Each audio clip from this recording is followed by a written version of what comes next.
Are you ready to become yourself? For years, dozens of people from all walks of life have turned to this one man, Leslie Tanner, desperate for the tools to reshape their life in our raised, godless world.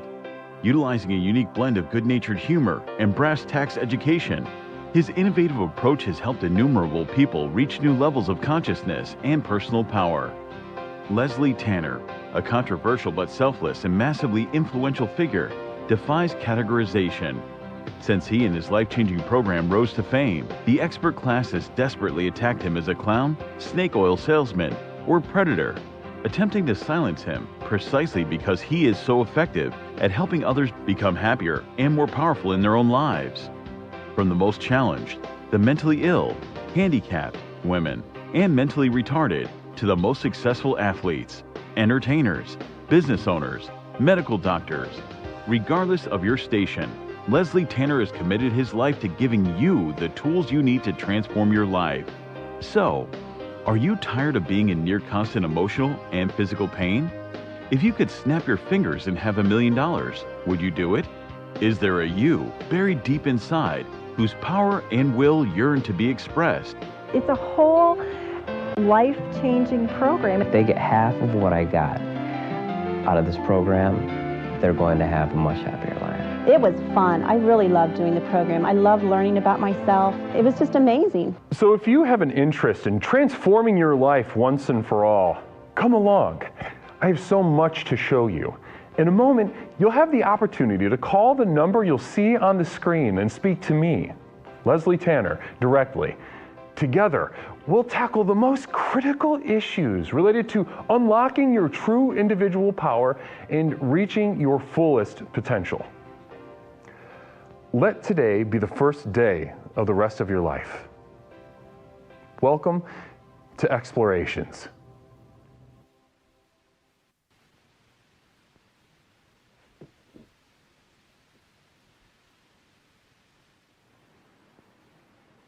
Ladies and gentlemen, it is me, Leslie Tanner, host, creator, and founder of the most effective personal power program in the country, Explorations with Leslie Tanner. And tonight, we continue our parade, our little Christmas holiday parade that we have here. And we continue down the line, pulling on threads, unpacking that which the holidays have to offer us. And tonight, we take a look through an exploratory lens, through a Leslian lens, the gifts of the next level. That and much more tonight on Explorations.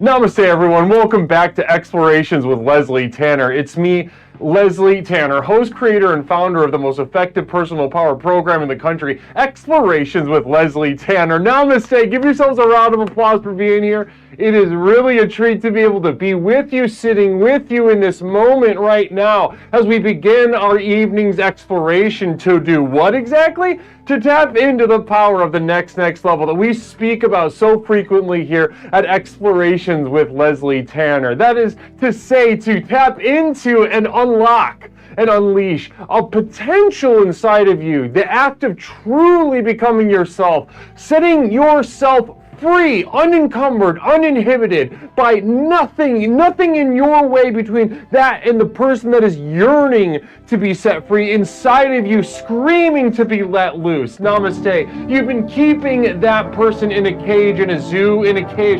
Fran Willard, explorer, civil engineer. I've made a huge mistake, says Fran Willard. Namaste. Haven't we all? Haven't we all, Fran? Thank you so much. 18 months. Can you believe that? Ladies and gentlemen, can you believe that we have had Fran Willard?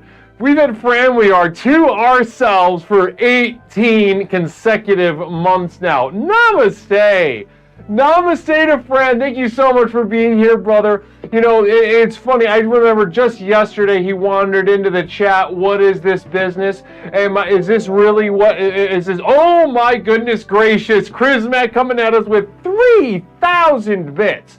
3,000 bits. I can hardly believe that. I can hardly believe my eyes that I see on the screen right now. Namaste to Chrismac. Blessings to you. It is wonderful to be with you. Thank you so much for joining us. Chris, Mac, blessings, and M. Robert Kopp. Also, M. Robert Kopp. Hi, Guru. Glad to be here tonight. The program works. Yeah, it does. Yeah, it does. Well, guys, you know what time it is. It's time for a little bit of jazz. It's time for a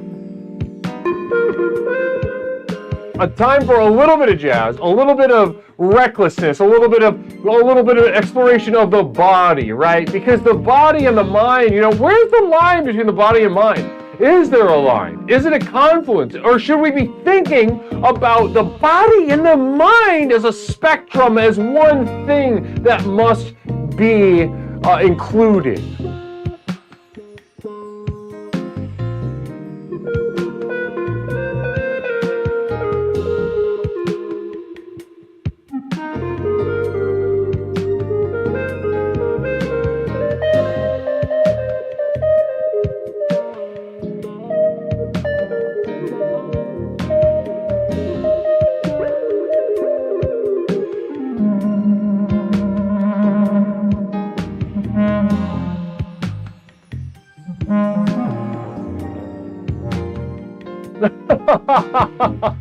Just a little bit of a tickle every once in a while. It's important to keep that in mind.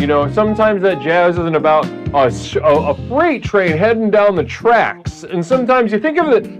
I have this really beautiful example because I used to teach music before I became a fully legally licensed therapist. And I used to teach music, and one analogy I would use with children and trying to explain the feel of jazz in a sort of Mormon sense, the true creators of jazz. The one analogy that I would use with children is think of it in a sort of phallic way. Think of it as sort of a penis, right? Think of jazz as it's not necessarily a pow, pow, pow, pow, pow, pow, a jackhammer. Of course, it can be that at times, but sometimes it's not about that. It's about the communion. It's about the exploration. It's about a means to an end.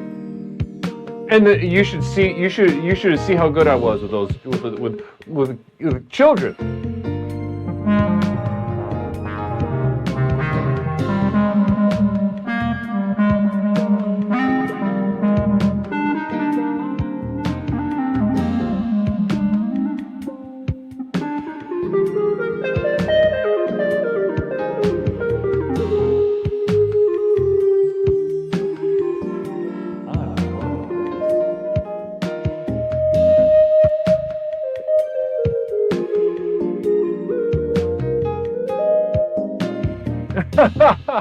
Namaste, everybody. Satan Satankmo resubbing Namaste for the 5th month in a row. Cannot thank you enough, Satankmo. Thank you so much for being here with us and for that extremely generous and dogged pursuit. The generous support and the dogged pursuit from Satankmo tonight. Namaste to you. Can't thank you enough. Thanks so much for being here tonight, Satankmo. Blessings.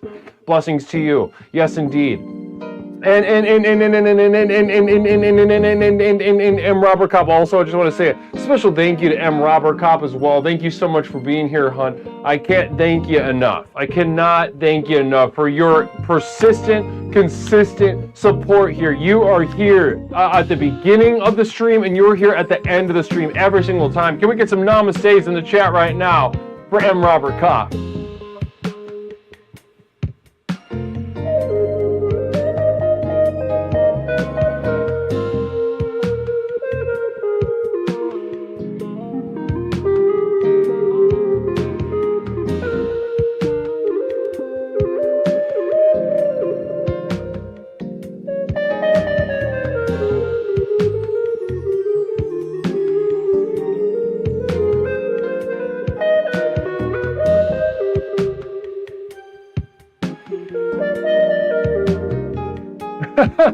Just a little bit of that. Just a little bit of that.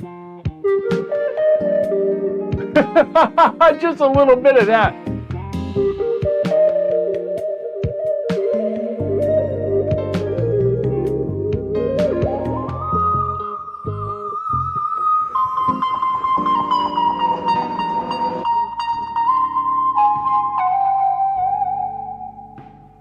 Yes, ladies and gentlemen, welcome back to just normal explorations. That was a little bit of a VCXZ at youtube.com. Namaste to you. That was just a little bit of jazz. That was just a little bit of that runaway jazz express. Thank you so much to everybody who contributed to that. I can't thank you enough for that energy, for that support, and that lust. Now, those of you that tolerate that, those of you that endure that, because as I've said many times before, jazz is not meant to be enjoyed.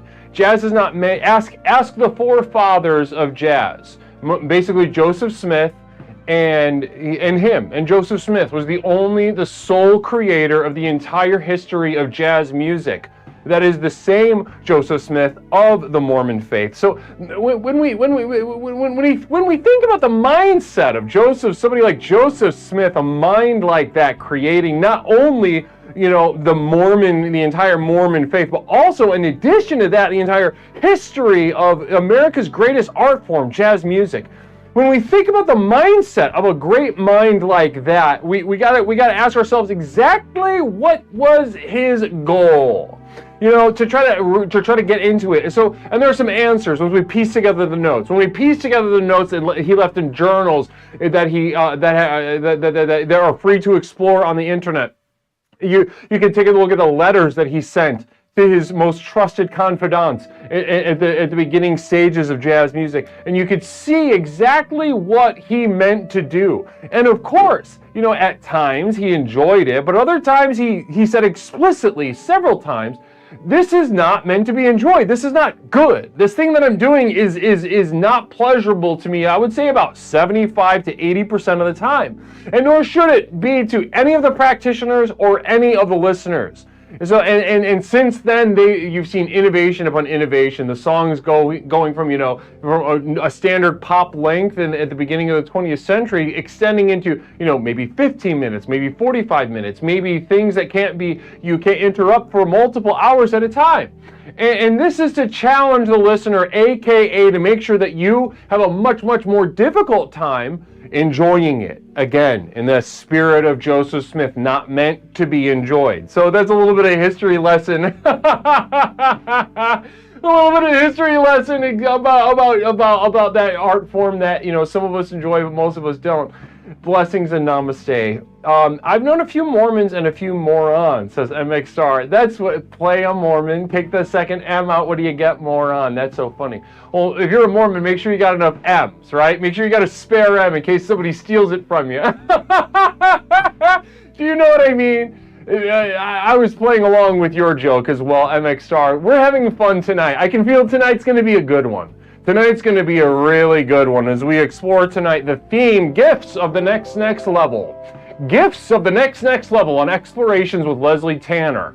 Now, we're going to do a little bit of a review about this program, because we never know exactly who's popping in, who's strolling in, and you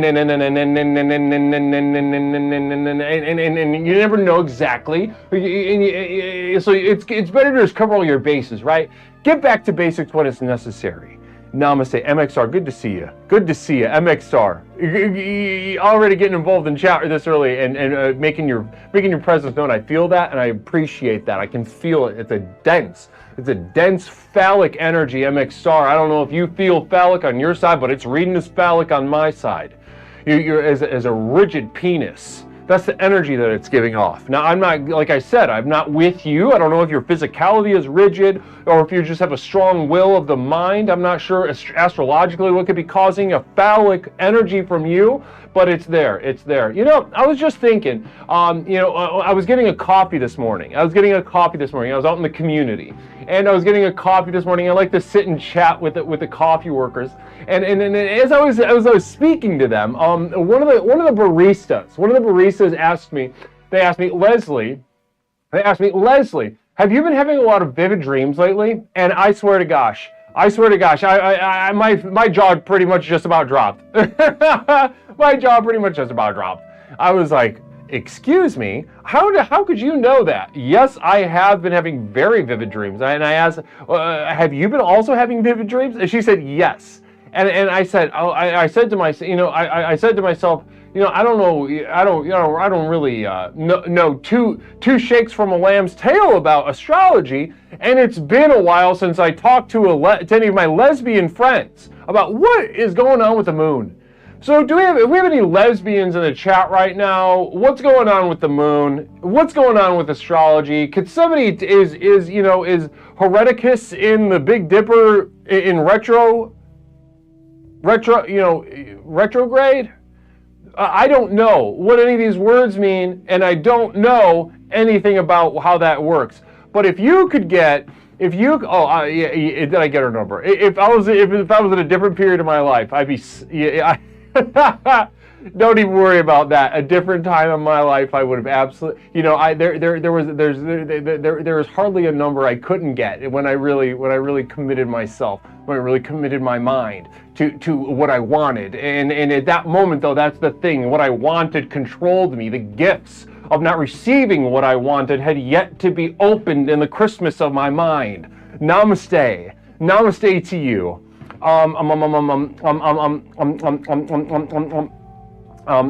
The big stripper is engorged, the chromatic. So yeah, listen, if you could keep an eye out for any of the community lesbians as they pop in tonight. We're looking at Cougar Pie, Technology Wife. I'm trying to think of some other, I forgot the usernames of the other lesbians I know IRL. And so, but listen, just keep your head on a swivel, everybody.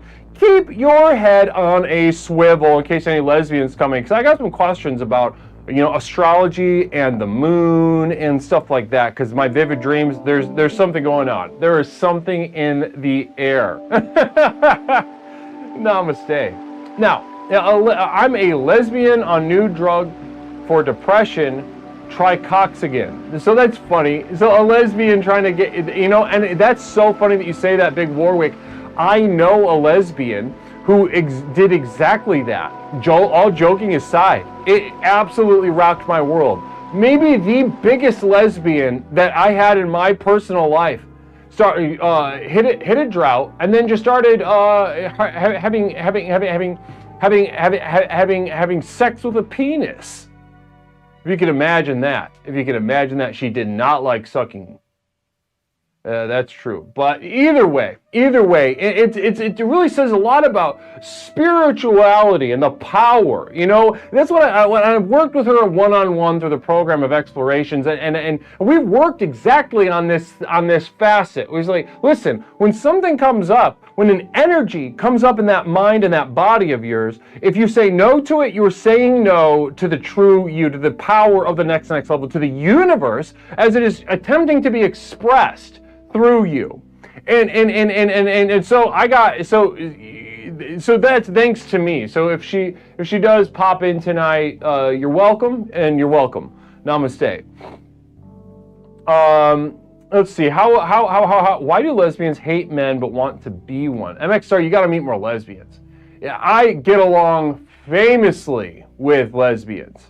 Lesbians and me are like that. And anybody has seen even just here in the program, anybody has seen the chemistry, the electricity in the air between my lesbians and me. They can't get enough of the program, and we're like two peas in a pod. There's just something about the energy. There's something about the energy between us. So you gotta meet more lesbians. Listen, I've met some lesbians that are true terrors. True terrors. You show me a gay community, and we'll take a look under the hood, and I'm sure we'll find some we'll find some domestic abusers among the lesbians, as well as the gay men, but the thing in the queer community, it's so funny.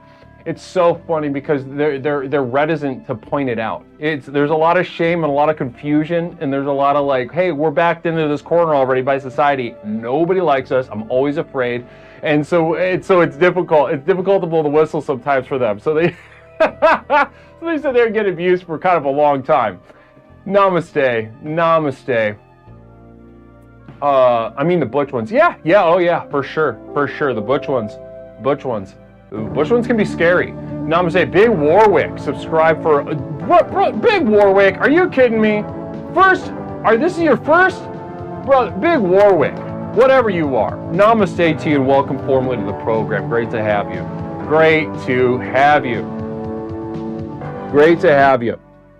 Now, and so I've met a lot. I've had the not just pleasure, sometimes displeasure, but I've met a lot of the butch lesbians in my community by teaching my Masculinity for Lesbians class at the YMCA. I focus in different aspects and facets of masculinity, and I gear the right approach to different groups. I teach masculinity for men, masculinity for lesbians, masculinity for non-binary. There's one in my town. It's a weird class because it's just me and them. And are they good at it? There's something else going on. I'm not exactly sure what it is, and it's going to take a couple more sessions. We just started the session the other day. I know, it's before holidays. Maybe that's not the greatest, but that's what I wanted to do. That's what I wanted to do. Namaste. Big Warwick, but thank you so much for popping in. I really appreciate that. Again, thank you enough. Namaste to you. Now, ladies and gentlemen, we could sit here and chew the fat all night, I'm sure. Iron Chef with a communal vision. Can't wait to get this perspective. Let's get into that right now. Had a shit day at work and you're a shaft of light under the door of a very dark room. Namaste, Guru. Blessings and namaste to you, Iron Chef. I'm so glad that you can find a sense of uplifting in this program, right? And when it's dark, it can be very light. And when sometimes it can go the opposite, right? You can have a very good day, get here, and I give you the tough love. I give you the medicine, and it's a little bit of, it feels like darkness at a light time. And it's flexible like that. People think, oh, it's unpredictable, it's unstable. No, it's flexible like that. That's why it is the most effective personal power program in the country. Namaste. Namaste indeed. Blessings and namaste to Iron Chef. Appreciate that support in the bits. Namaste. Now, as I was saying, guys, we can chew the fat all night long. I could sit here and chop it up with you, just go to town on any topic, this, that, or the other, but like I said last night, it would be abusive of me to deprive you of the transformational and revolutionary tools of the most effective personal power program in the country. By far and away, there's simply not another program like this on the market. If you want to explore the materials, ladies and gentlemen, go ahead. I'm going to drop a link to the website for those of you that are unfamiliar with the work that you can do in between sessions, in between explorations. But in the meantime, ladies and gentlemen, what we are getting up to is gifts of the next level. So in a moment, when we open up the line, we are going to brainstorm, me and you, me and every caller tonight. We're going to apply ourselves in pursuit of gifts of the next level. Now, to put it simply, to put it generally, to put it broadly, in a way that, once we start applying this, it's going to take a different shape, take its own form, as every exploration does. However,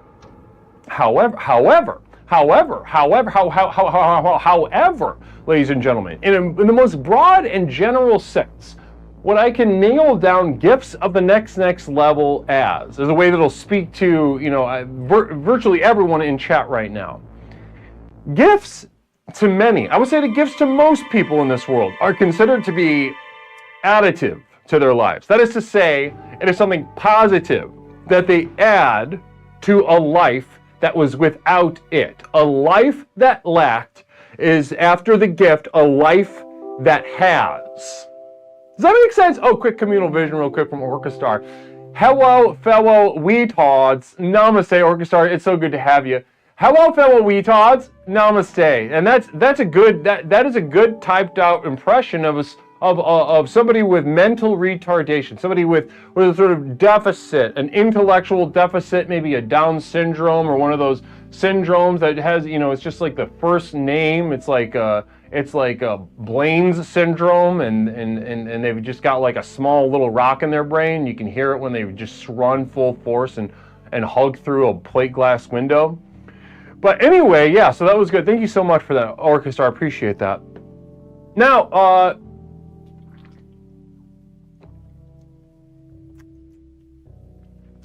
gifts, as I was saying just a moment ago, gifts, oftentimes, ladies and gentlemen, we've got, and how most people think about it, a gift is something to a life that lacks, right? That after the gift, it is a life that has, right? Let's say, example, a small child, right, wants a fire truck. That little boy is without a fire truck. Now, let's say he gets that fire truck for Christmas morning, opens it up, ooh, fire truck, I'm happy, right? For a moment, little child happy, fire truck, gift has replaced that fire truck hole in his life. And that's how most people think of gifts in this additive sense. However, ladies and gentlemen, what we're going to get into tonight is absolutely going to revolutionize how the world approaches gifts, as we think of gifts through the lens of this program, Exploration. So what I am putting forth tonight, and what we'll brainstorm through each call, is gifts of the next level. What does that mean? So let's take a look. We've got a life that doesn't have. That's the place that we're starting in the same exact spot. Think of all the stuff that you don't have that you wish you could have in that gift spot. So then you could you could have a life that has, and it would feel good in your mind, right?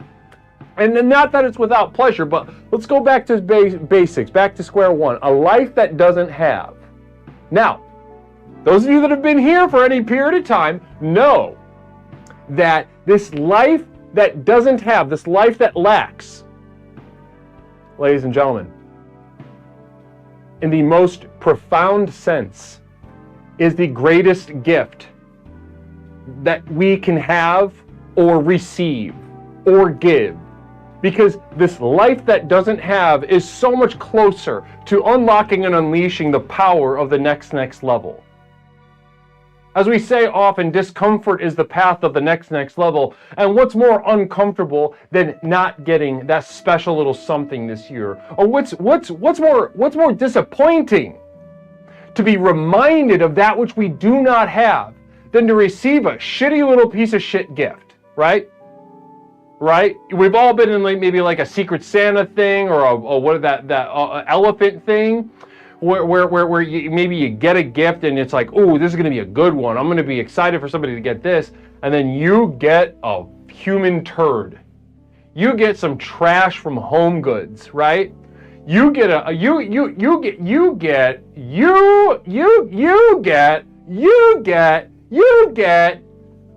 Ray Dunn anagrammed towel for initials that aren't even yours. You put on the smile, but the wound is there. Now, was that wound inflicted on you in that moment? Maybe to an extent. Maybe to an extent. But here at Explorations, we look further. What is even deeper? What is inside? What is underneath that initial wound, that surface wound, an even greater wound? And through that wound, we unlock and unleash the power of the next level. We become ourselves. We stop playing games with ourselves. So tonight, we take a look at gifts of the next level. Need to go back, explore abortion survivor, dodge that bullet, or, maybe got hit with a completely different bullet. I don't know. I don't really know the details of your personal life. Need to go back, explore abortion survivor. Namaste. Thank you so much. 28, wow, can you believe that? 28 months? 28 months with Need to Go Back? Goodness gracious. Can't thank you enough. I can't thank you enough for the support, the enthusiasm, the excitement. Namaste to you, Need to Go Back.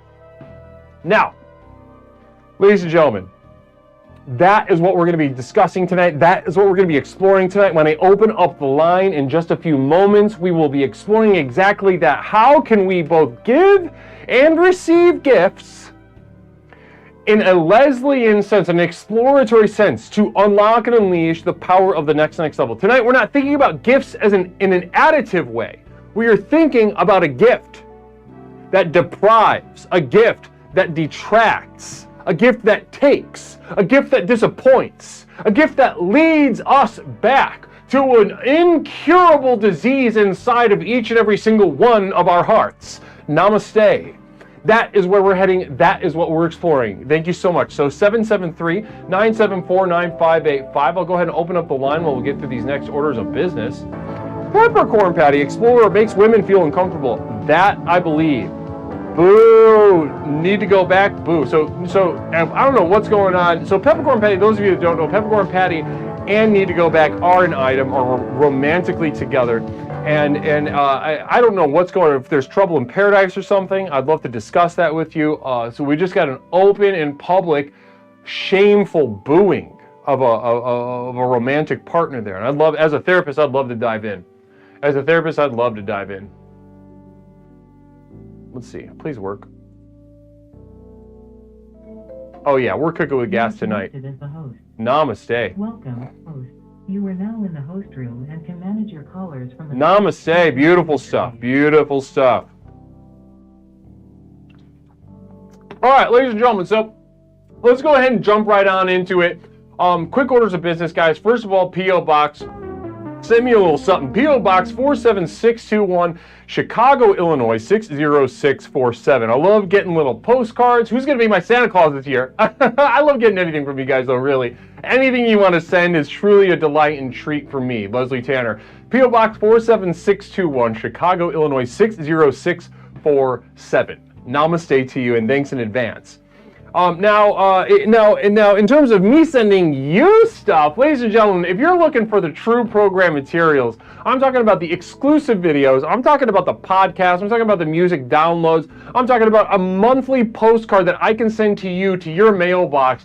Please, what you're looking for is the community of devoted light at patreon.com. I just dropped the link in chat right now. If you're looking to enter my inner circle, access me in a completely different and much more intimate way, and get some materials that you simply can't find any other way, then what you're looking for is just for a couple dollars a month to join my community of devoted light at patreon.com. Now, if you have any questions about that, go ahead, drop them in the chat. I'm certain that a member of the community of devoted light will pipe up and let you know exactly what their favorite parts are. I know Stone Monster and a couple of others are huge fans of the podcast. I know some people love the music downloads. I know some people love the postcards. I sent Floppy Jimmy a postcard, and he tells me every time he sees me, he's like, Leslie, I love the postcards. I want to thank you so much for the postcards. And he loves them. He absolutely can't talk enough about them. So namaste to Floppy Jimmy, and shout out Floppy Jimmy. But also, Mr. Terrific, that's not off the table. Mr. Terrific asking a question. Enter your inner circle. You don't mean anus, do you? Well, maybe not sexually penetrating my ass, but what may happen in the future is full frontal nudity on my part. There's that foolproof little checkbox. Are you 18 and up?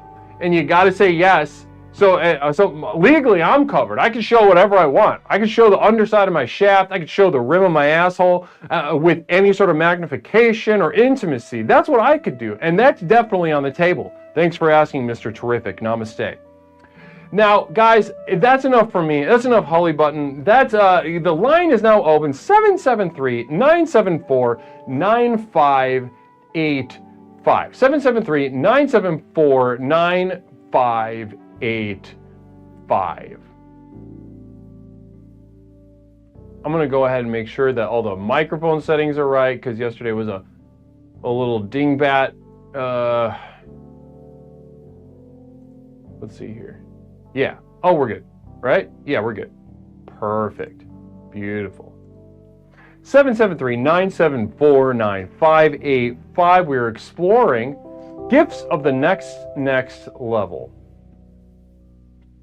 Now, a little quick review, guys. If you remember, the program itself is based on 4 tenets, 4 most basic tenets of the program. I've whittled everything you need down to 4 tenets.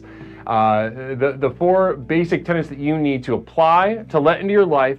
You know, and not 10 commandments, not 4 agreements, not this, that, and the other, not an entire goddamn book that you need to read. Lord, I can't believe that anybody claiming to be a spiritual advisor, any kind of guru, coach, therapist, would require someone to read. Listen, if they're an authority figure requiring you to read in order to gain something, ladies and gentlemen, what you need to do is you need to bring a weapon with you. You need to bring a physical weapon. You need to physically threaten whoever it is that tells you you need to read something.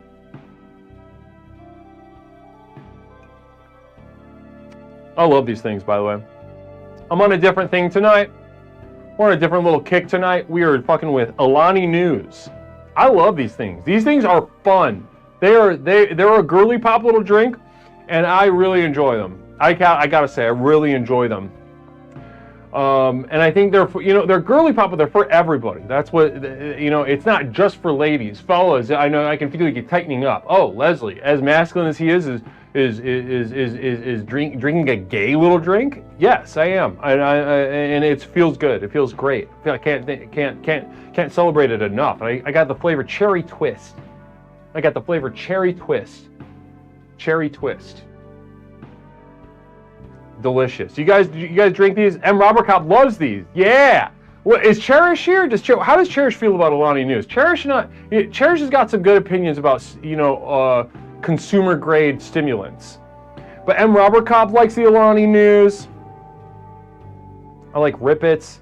Also, special order a drink from Jordan called Wild Tiger.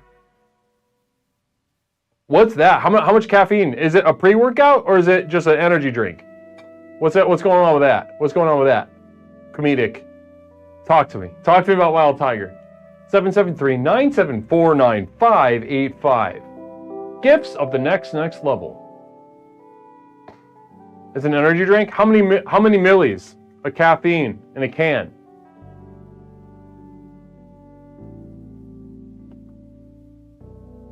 There's a nasty energy drink called Guru. Uh-oh. Oh, that's funny. It's funny how life is like that, Isn't it funny? Oh, whoops. Make me bigger.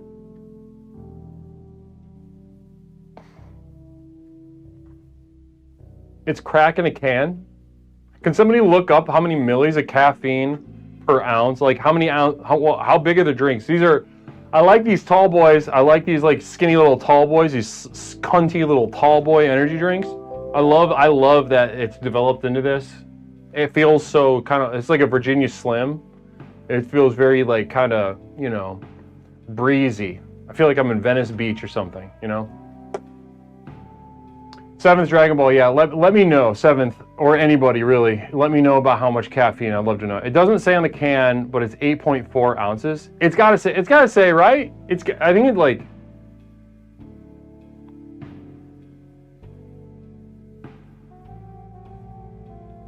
standard is 8, so it's like a normal can, contains 75 milligrams of caffeine.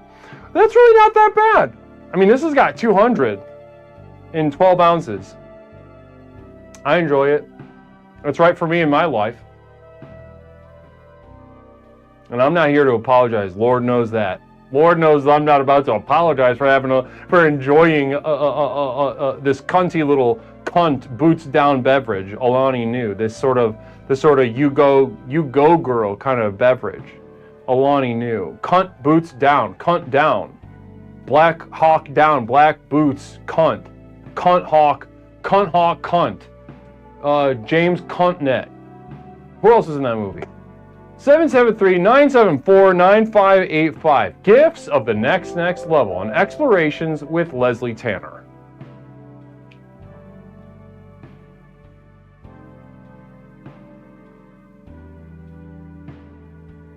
$30 milligrams of caffeine? That's less than a pop. A standard pop's got about 45 millis. Remember when Joel back in the day was like, oh my God, you're going to be so hyper. It's got 90 milligrams of caffeine. It's got so much more caffeine, which is twice that of pop. But that was before Monster was even a thing back then. So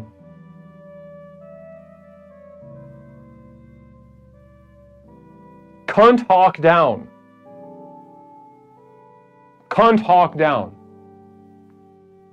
773-974-9585. Cunt boots. Black cunt down.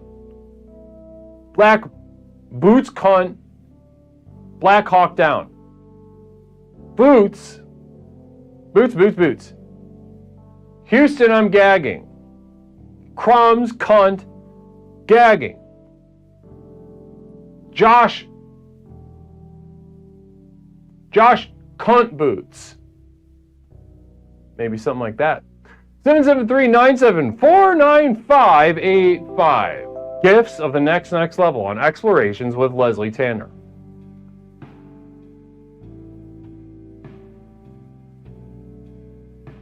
Guys, by the way, we're going to do a pretty... I know Saturdays are always iffy, but this is a definite Saturday. This is a definite Saturday. We're going to do something fun.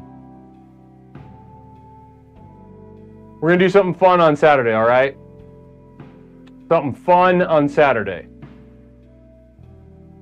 It's going to be kind of a longer stream, different kind of stream.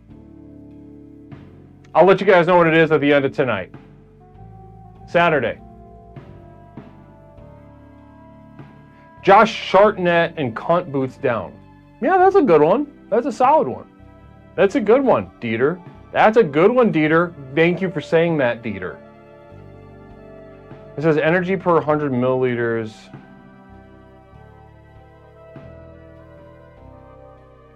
I don't know what kcal is. Do not tell me. Yeah, but Saturday is going to be a fun, special little holiday stream. We'll just say that.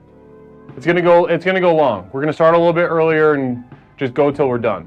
But I've got a special little thing that we're going to be doing. Saturday.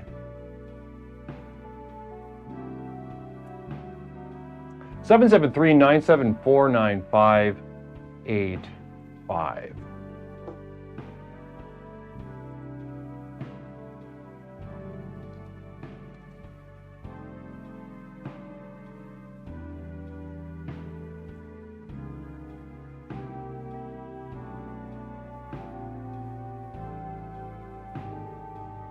Ooh, now that would be nice, but no.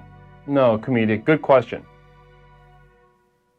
Haas, I told you not to do that. I told you not to tell me about whatever that means. Don't tell me what the K means. Don't tell me what any of the Ks mean.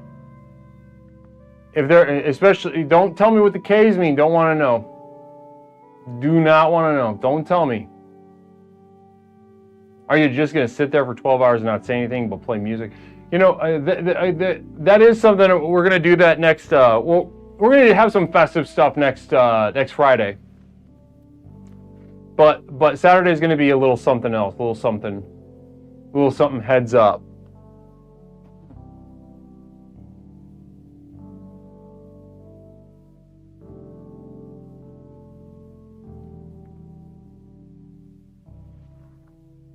If one more goddamn person tells me what a K can stand for, it's timeout. Try it. Try it. Try it. I don't care if you're a mod, I don't care if you're a VIP, I don't care if you know, anybody.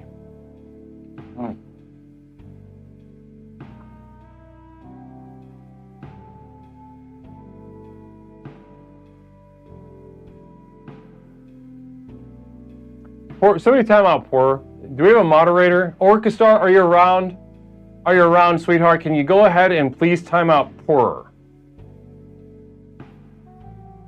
Time out Hasloth. Poor and Hasloth. Peppercorn, thank you so much. Thank you so much. Can you put Hasloth down?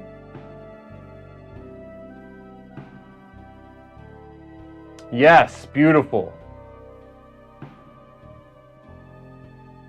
No, not Poor. He knew exactly what he was doing. He flagrantly disobeyed.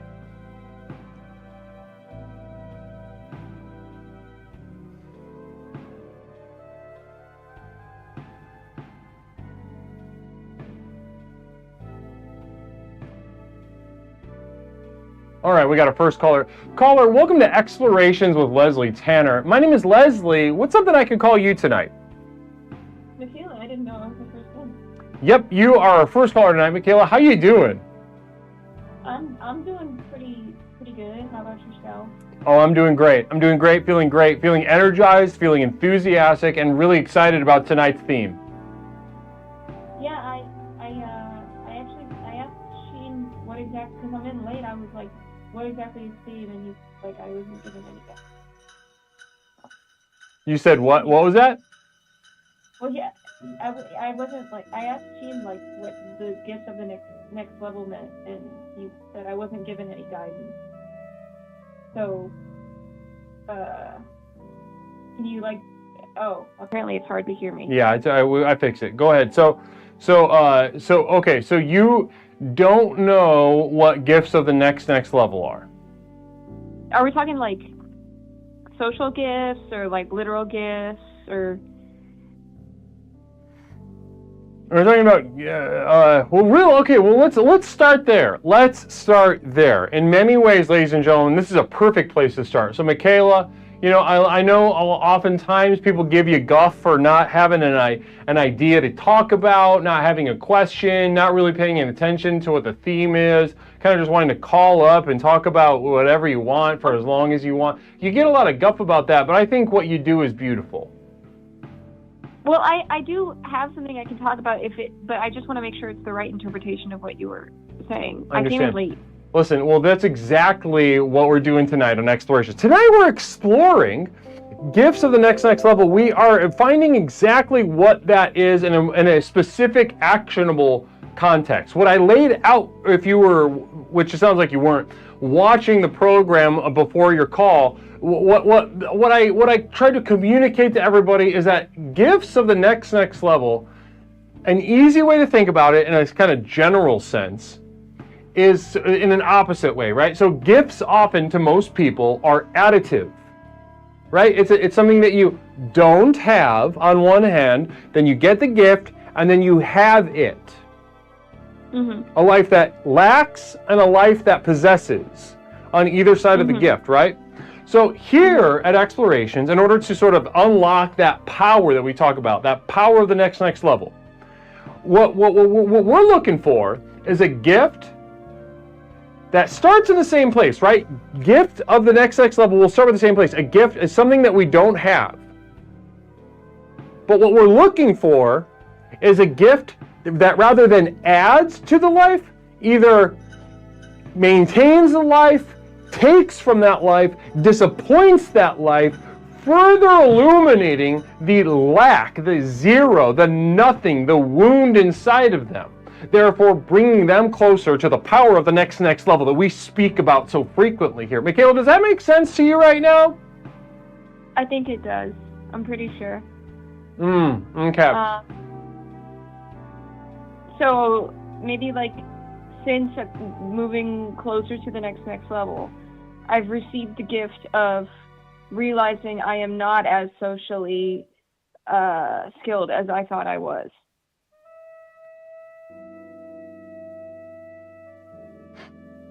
Because look at how much dead air there is when I call.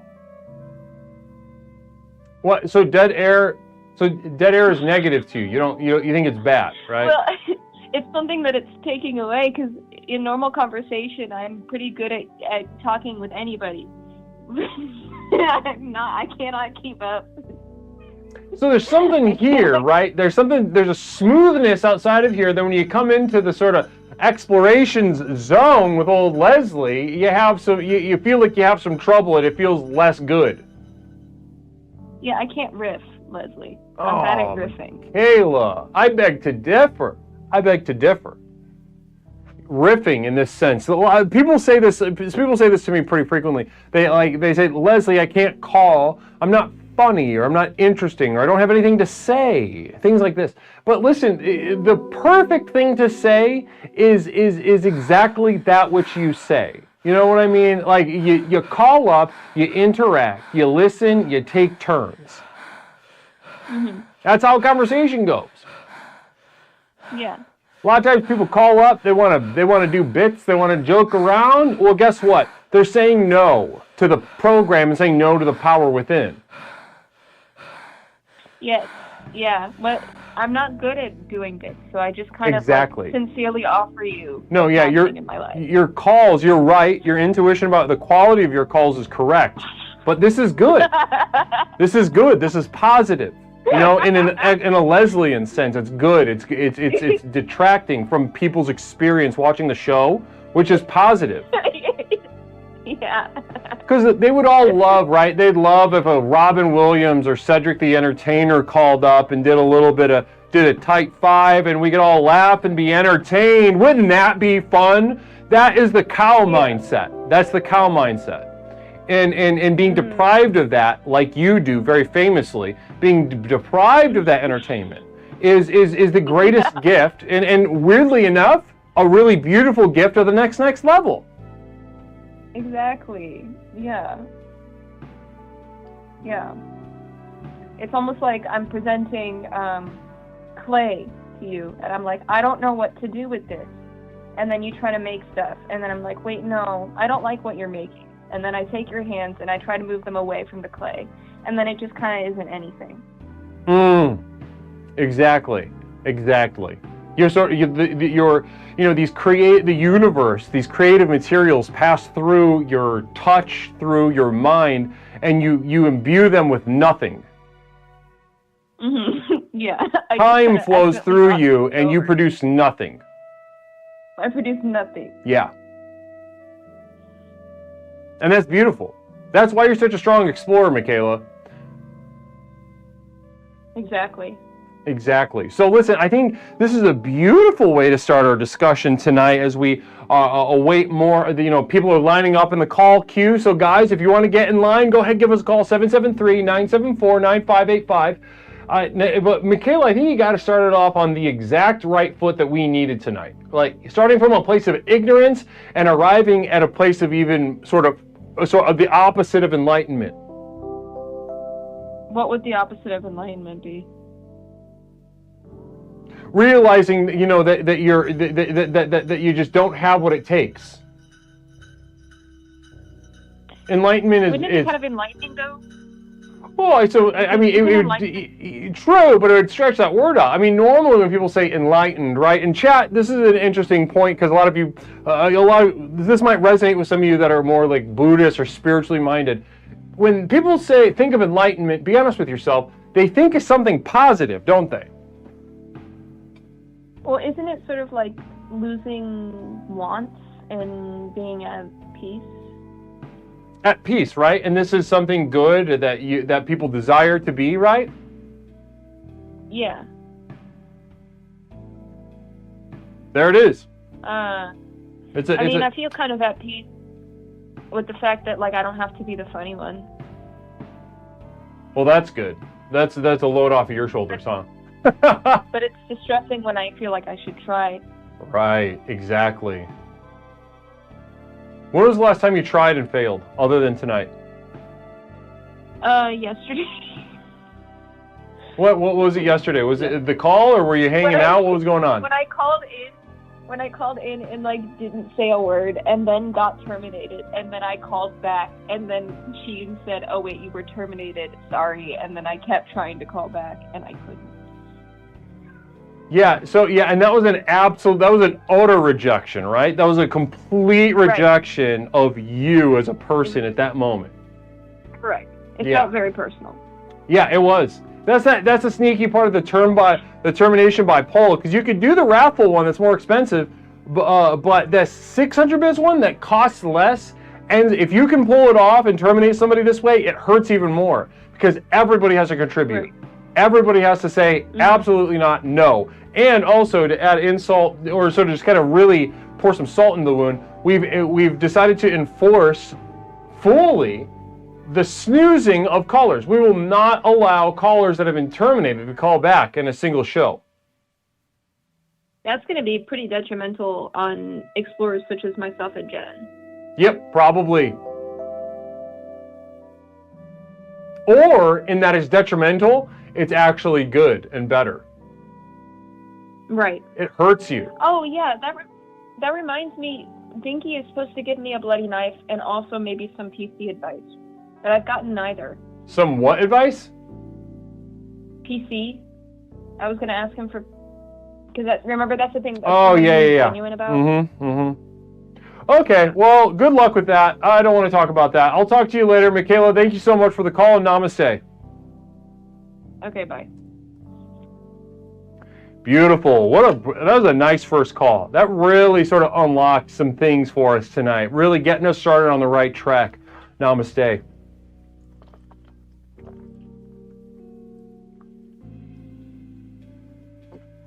And JP McNabb at youtube.com. Michaela is holding me back from the previous next pass level, and I'm sick of it. No idea what that means, but it sounds frustrating. And I'd love if you could speak on that a little bit more. JP McNabb at youtube.com. Go ahead and chime up. I'd love to hear some explanation, to see a little thesis on that.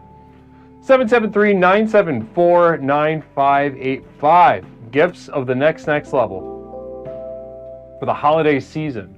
What are you going to get the explorer in your life?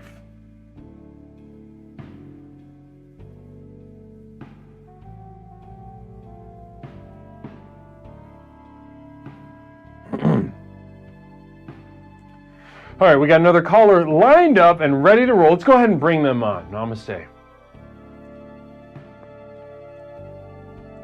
Caller, welcome to Explorations with Leslie Tanner. My name is Leslie. What is something that I can call you tonight? Hey, Guru. It's Psyduck. How you doing? Psyduck, it's great to be with you. How are you tonight? I'm doing fantastic. Fantastic. What's going on? Why fantastic tonight? I mean, you know, just enjoying the program tonight.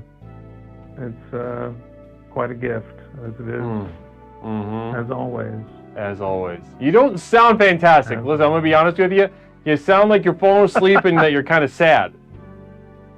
Well, no. There he is. No. There he is.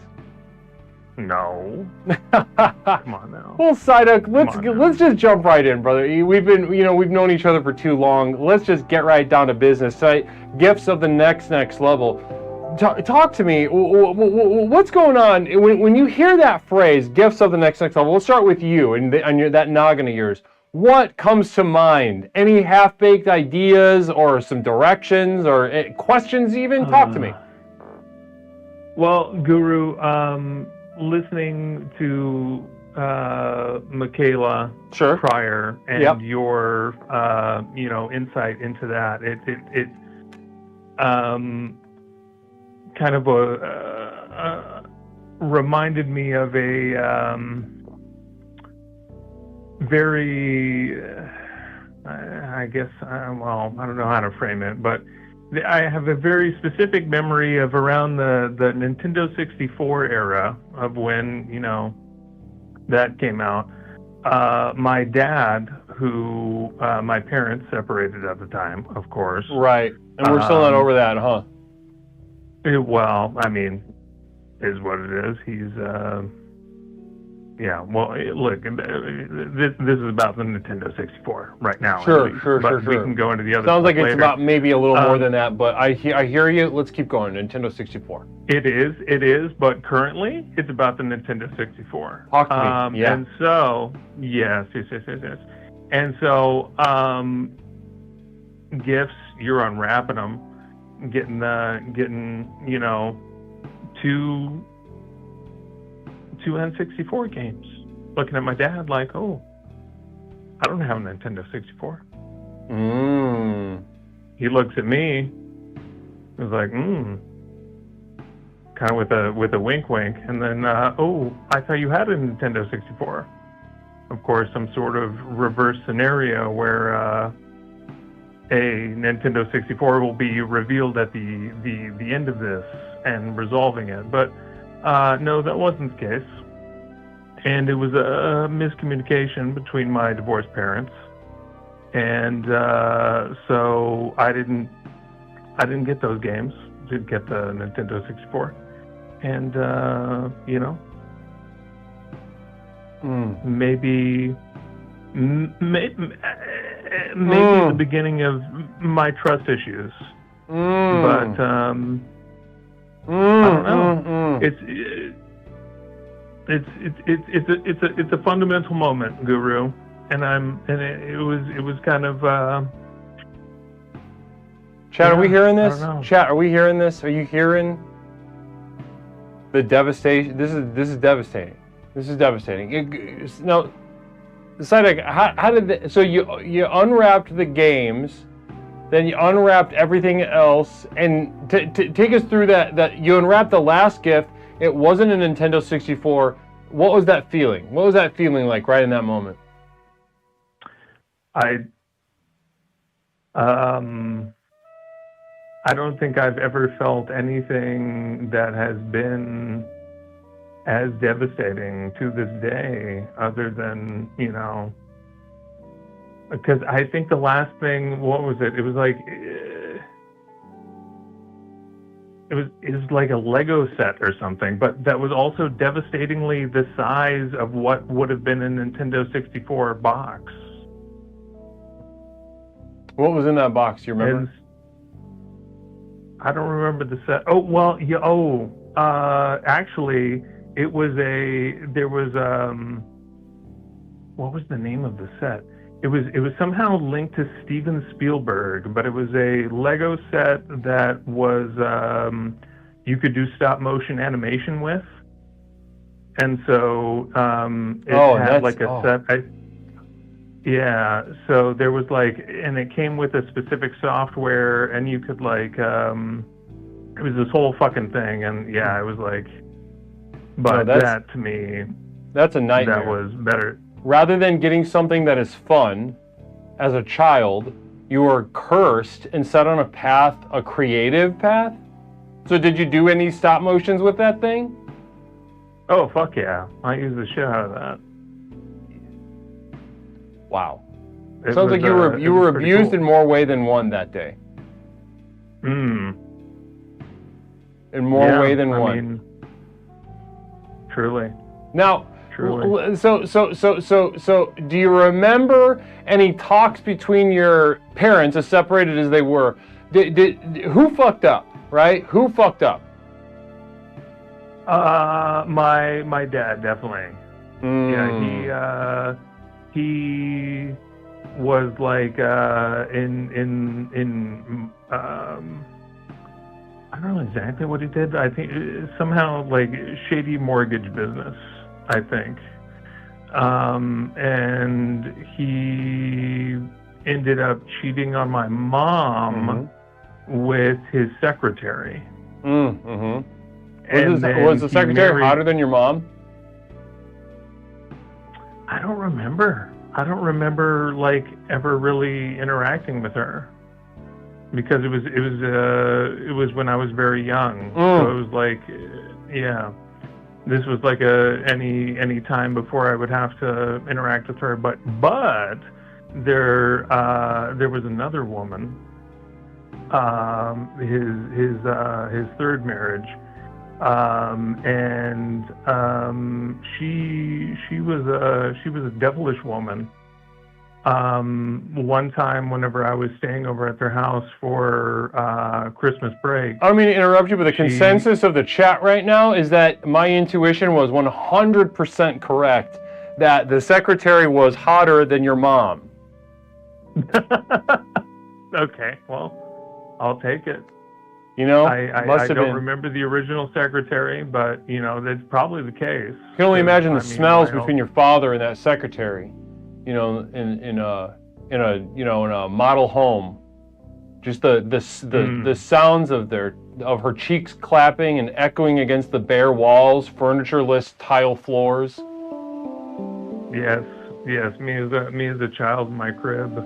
And did she have a son? Maybe he gave the Nintendo 64 to a different kid.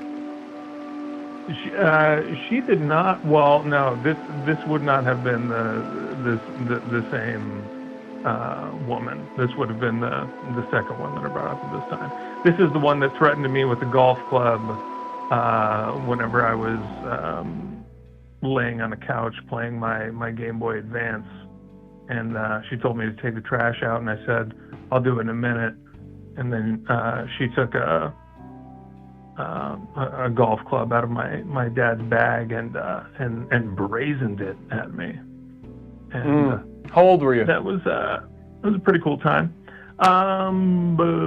Maybe 9 or 10. So she could have kicked the shit out of you. You were a little pussy. No, she wasn't going to do shit. Like, she just, like, threatened it, but I didn't do anything. I stayed on the couch, so it was kind of a non-issue. So you called her bluff? I mean, yeah, in the moment, because I knew she wasn't going to do anything. But also, I told my dad whenever he came home, and then he was like, she wouldn't do that. I was like, well, I mean, she kind of did do that. So initially, he was on her side, and I was like, well, that's kind of bullshit, but whatever.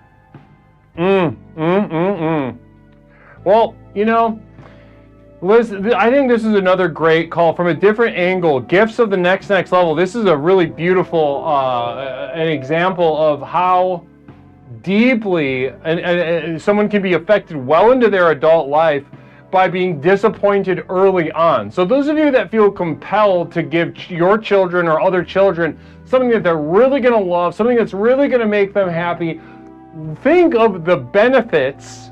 And yes, I use that word, the benefits of disappointing them and hurting them deeply in a profound sense. You can only hurt children in this that window of profound hurt is only so long, and you got to take advantage of it when you can. Because look how much closer Psyduck is to the benefits of the next level. He's 30, 40, whatever years old. And he's talking about this N64 and his crazy, like fucking psychotic stepmom or whatever. Hotter than his mom. Yeah. Listen, this is all... The second one, though, not the first secretary that I don't have any recollection of.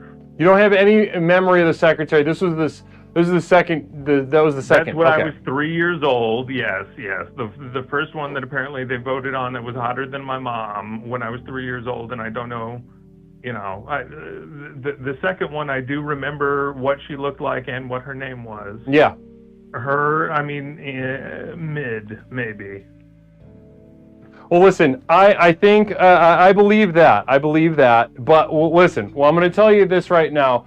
Ladies and gentlemen, if you find yourselves in the position of Psyduck here and you feel yourself sort of bogged down, unable to get over what seems like a small thing from your childhood, ladies and gentlemen, do not get over it. And in your case, Psyduck, I don't think you even need my advice to hold on to this one. This sounds like you're taking this one to the grave.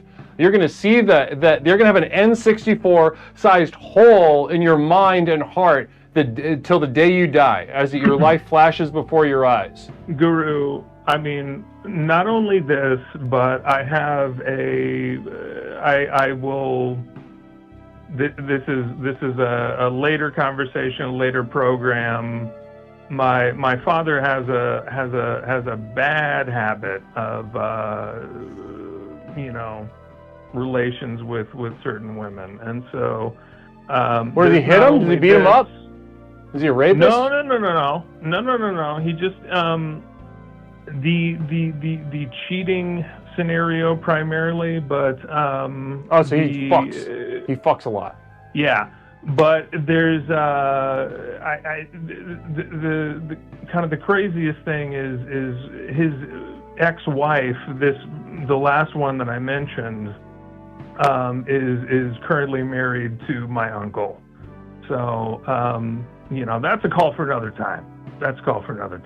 But, listen, you've wet our whistle, you've tickled our taint, and we're ready for the next call on the next exploration. Save that for next time, Psyduck. All right. God bless. Namaste to you. God bless. Namaste. Beautiful. Beautiful call, huh? Now that just really goes to show you how far an initial injury can go, and how important and critical that can be to the psyche, to the mind. Ladies and gentlemen, there's nothing more off-putting than the eye contact, the dead cow eye contact of someone who feels content about the state of their life. You all know what I'm talking about. Somebody who looks at you and your intuition says, oh, there's something wrong. And maybe you're in a position that you can be like, are you okay? Like, what's going on? And they're like, yeah. Like, and that's that right there, that from the dead cow eye, the sort of dissociation from their inner life because they haven't been given a gift of being abused by their parents, like Brother Psyduck. They've got the dead cow eyes, dissociated from their own power, their own life, and then you ask them how they are, and they're like, I'm doing great. Terrifying. More terrifying than any suicide bomber, than any mass shooter. At least in those cases, we have a sense of power. We have a sense of a way to affect the world around them. This is utterly castrated, utterly dissociated, and in desperate need of a program like this.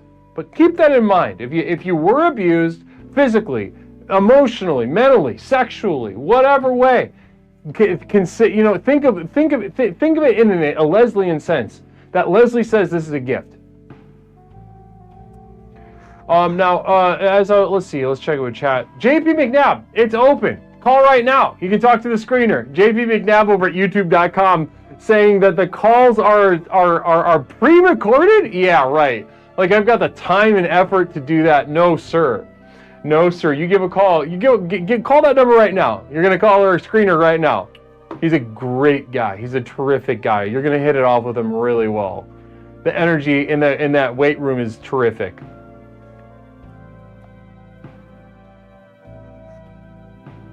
Fidgety fools around. Can I volunteer to be abused? I love your spirit.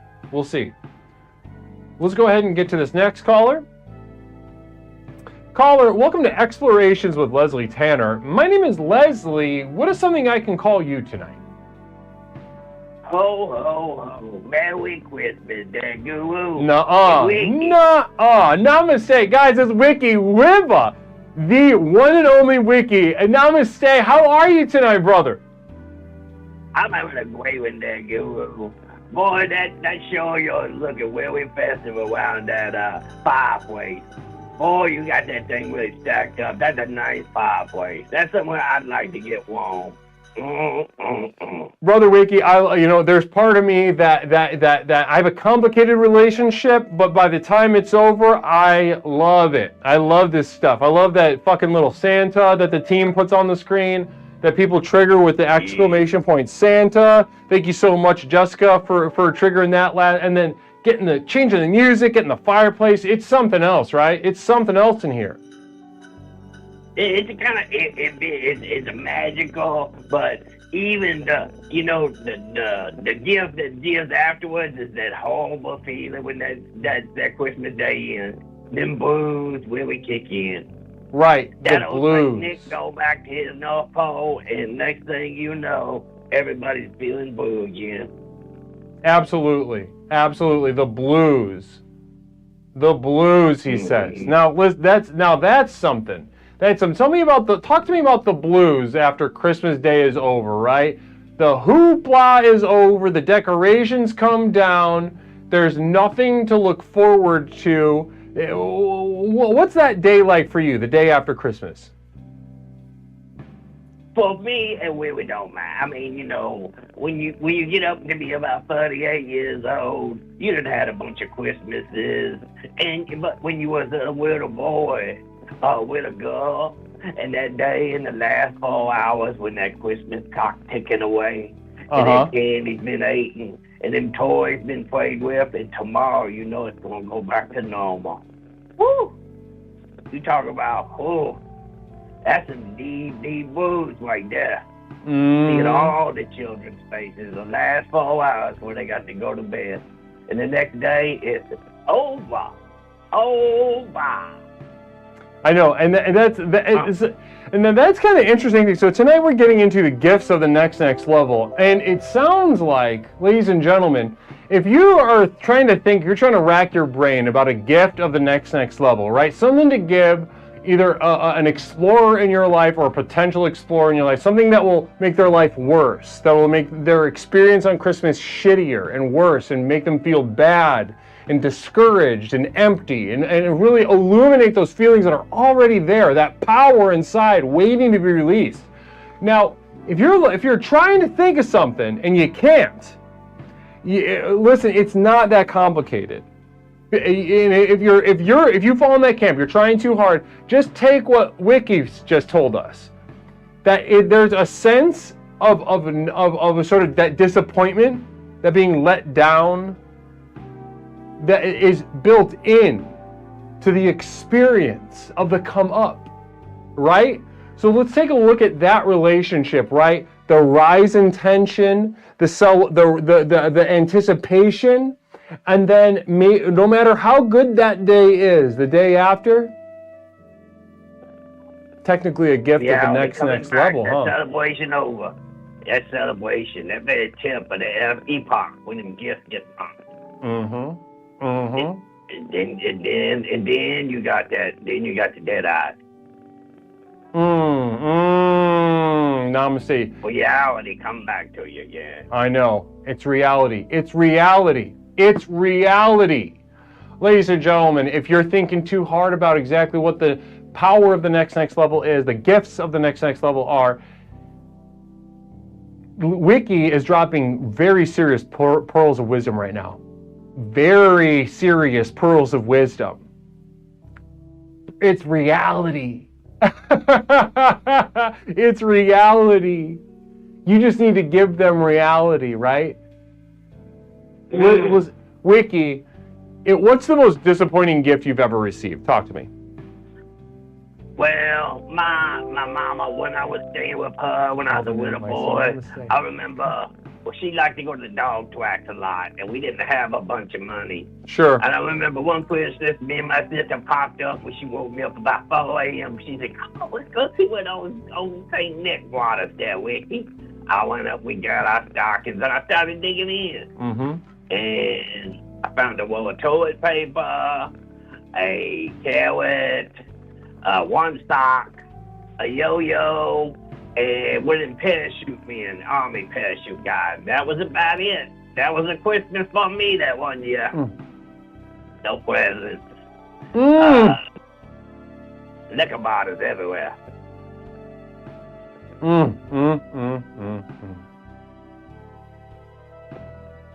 How old were you, Wiki? And I remember my papa kind of taught me. And at my Carl's house, we were sitting under the tree one year, and I heard them chopping it up. My uncle, his name was Franklin, and my papa, they were talking about chopping up wall stories about the women. And he said there was this lady down at the bar named Kawhi, and she gave him a gift that wouldn't keep on giving. He said he got the bullhead quack. And I said, "What is that?" My papa took me to the side and said, "Look, he been messing around with women, bumping the uglies, and he done caught the herpes. It's a gift that keeps on giving." You have got to be kidding me. And he said he gonna have bumps on his ding dong forever. You have got. And how old were you, Wiki? How old were you? I'm 8 years old. 8 years old. And a man talking about the herpes that is on his penis. Yeah, he done ding dong bump. He was messing with the old gal Chloe down there at the pool hall. They were drinking beers. And he said she gave him a gift that just does not stop coming back. And I was like, "What do you mean, Papa?" He said, "Come on over here, Wiki. Let me tell you something. His ding-a-ling gonna have bumps forever." Said that's not a good gift for Christmas time.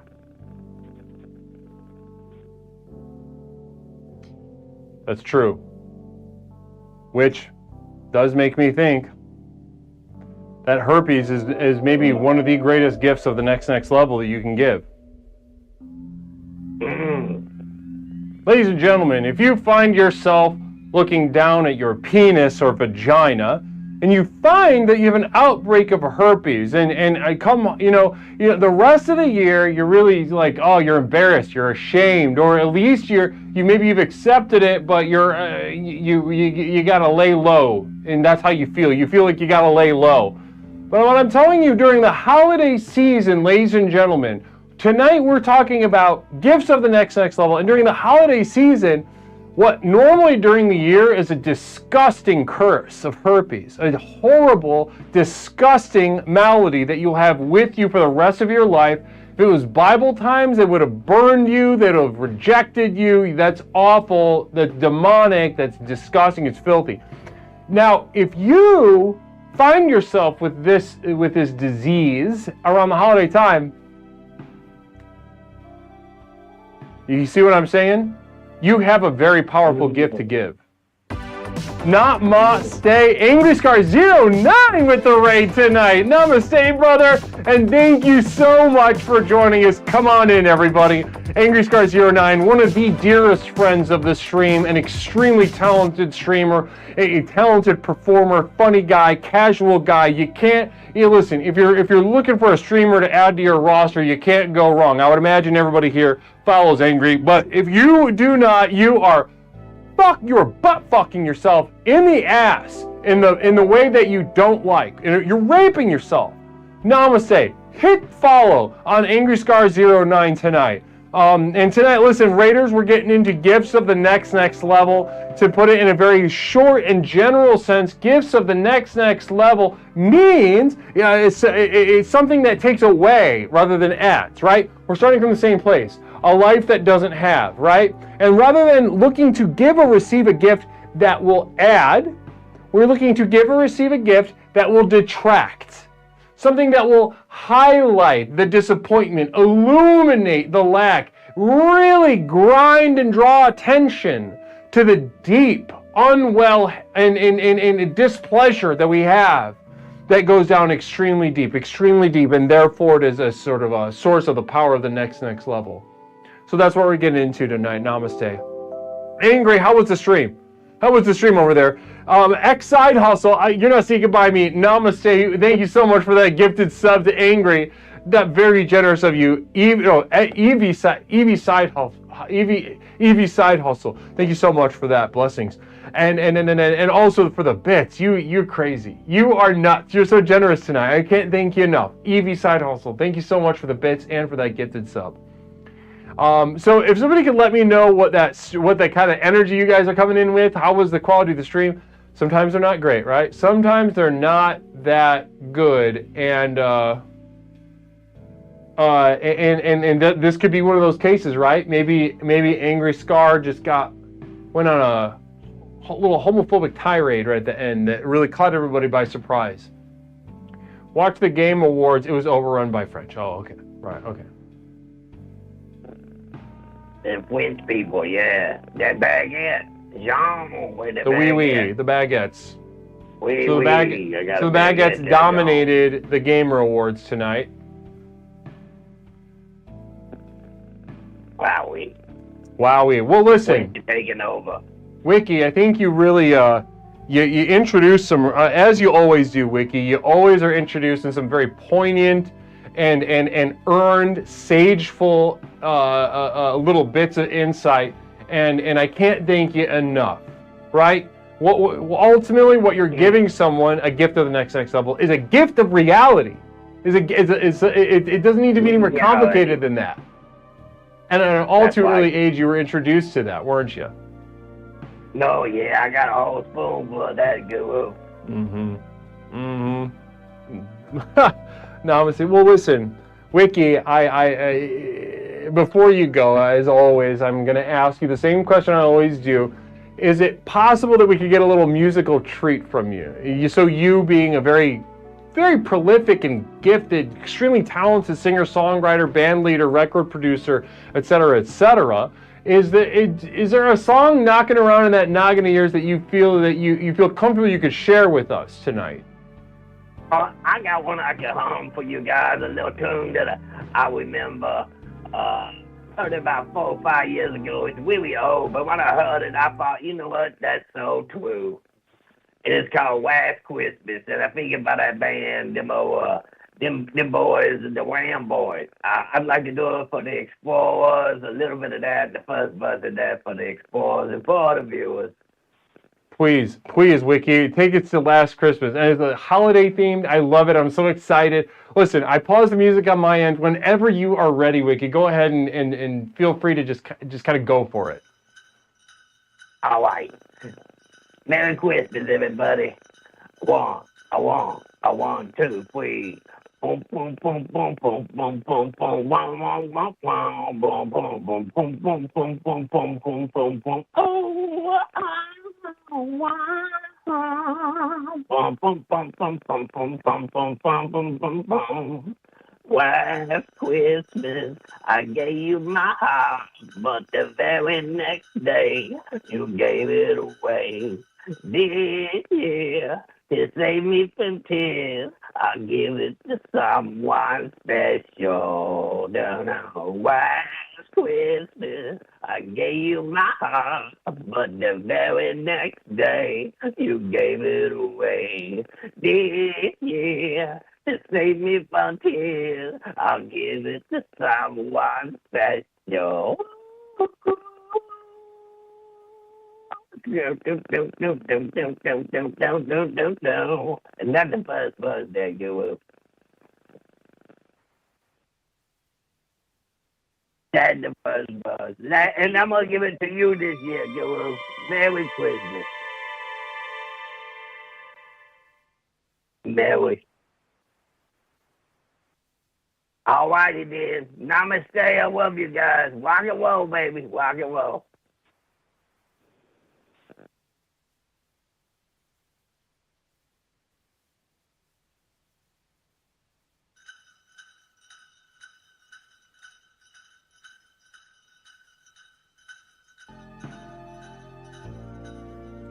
Always great to speak to Wiki Wiba. We're back. Yeah, I know. I muted myself so it wouldn't interfere with Wiki's audio. Here we are, huh? Ladies and gentlemen. Explorations, the train is chugging tonight. Namaste. We're going to do one more call and I'm going to take my little pee-pee break. All right, ladies and gentlemen, I got to get some water. I got to get a little snack. I got to take my little break, and then we'll be back with the second half. But first, we got one more caller lined up to get to. Tonight, we're exploring gifts of the next level. So just to recap, generally speaking, we're looking for shitty gifts, gifts that make people sad, disappointed, remind them of how empty they are, directionless they are, etc., etc., etc. That is the realm that we're talking. We're not talking about a cool toaster. We're not talking about a fun little game, a board game, skincare, whatever. We're not talking about that. We're talking about something that will make someone's life worse and aware, and increase their awareness of it. Uncomfortable. Namaste. All right, so let's get in this next call. This is a fan favorite. Caller, welcome to Explorations with Leslie Tanner. My name is Leslie. What is something that I can call you tonight? It's Mish. Mish. It's my temporary roommate, moderator, not Mish, aka Mish. Namaste, how you doing tonight? I'm alright. I just took a shower. I made some noodles and waiting for them to cool down. Noodles? It's just ramen. Noodles! Just ramen. Yeah, ramen, do you use the seasoning packet? Yep. Oh, that's the good stuff, that seasoning packet. I love those seasoning packets. It's good. It's very good. I put 2 eggs in it, too. Mmm, protein! Yum, yum. Protein, little bit of fat, little bit of other nutrients, I'm sure. Yeah, I hope so. I hope so, too. I hope so, too. I know, your diet is poor. Yeah, it's terrible. Yeah. I'm surprised, I'm surprised that you get as much out of life as you do.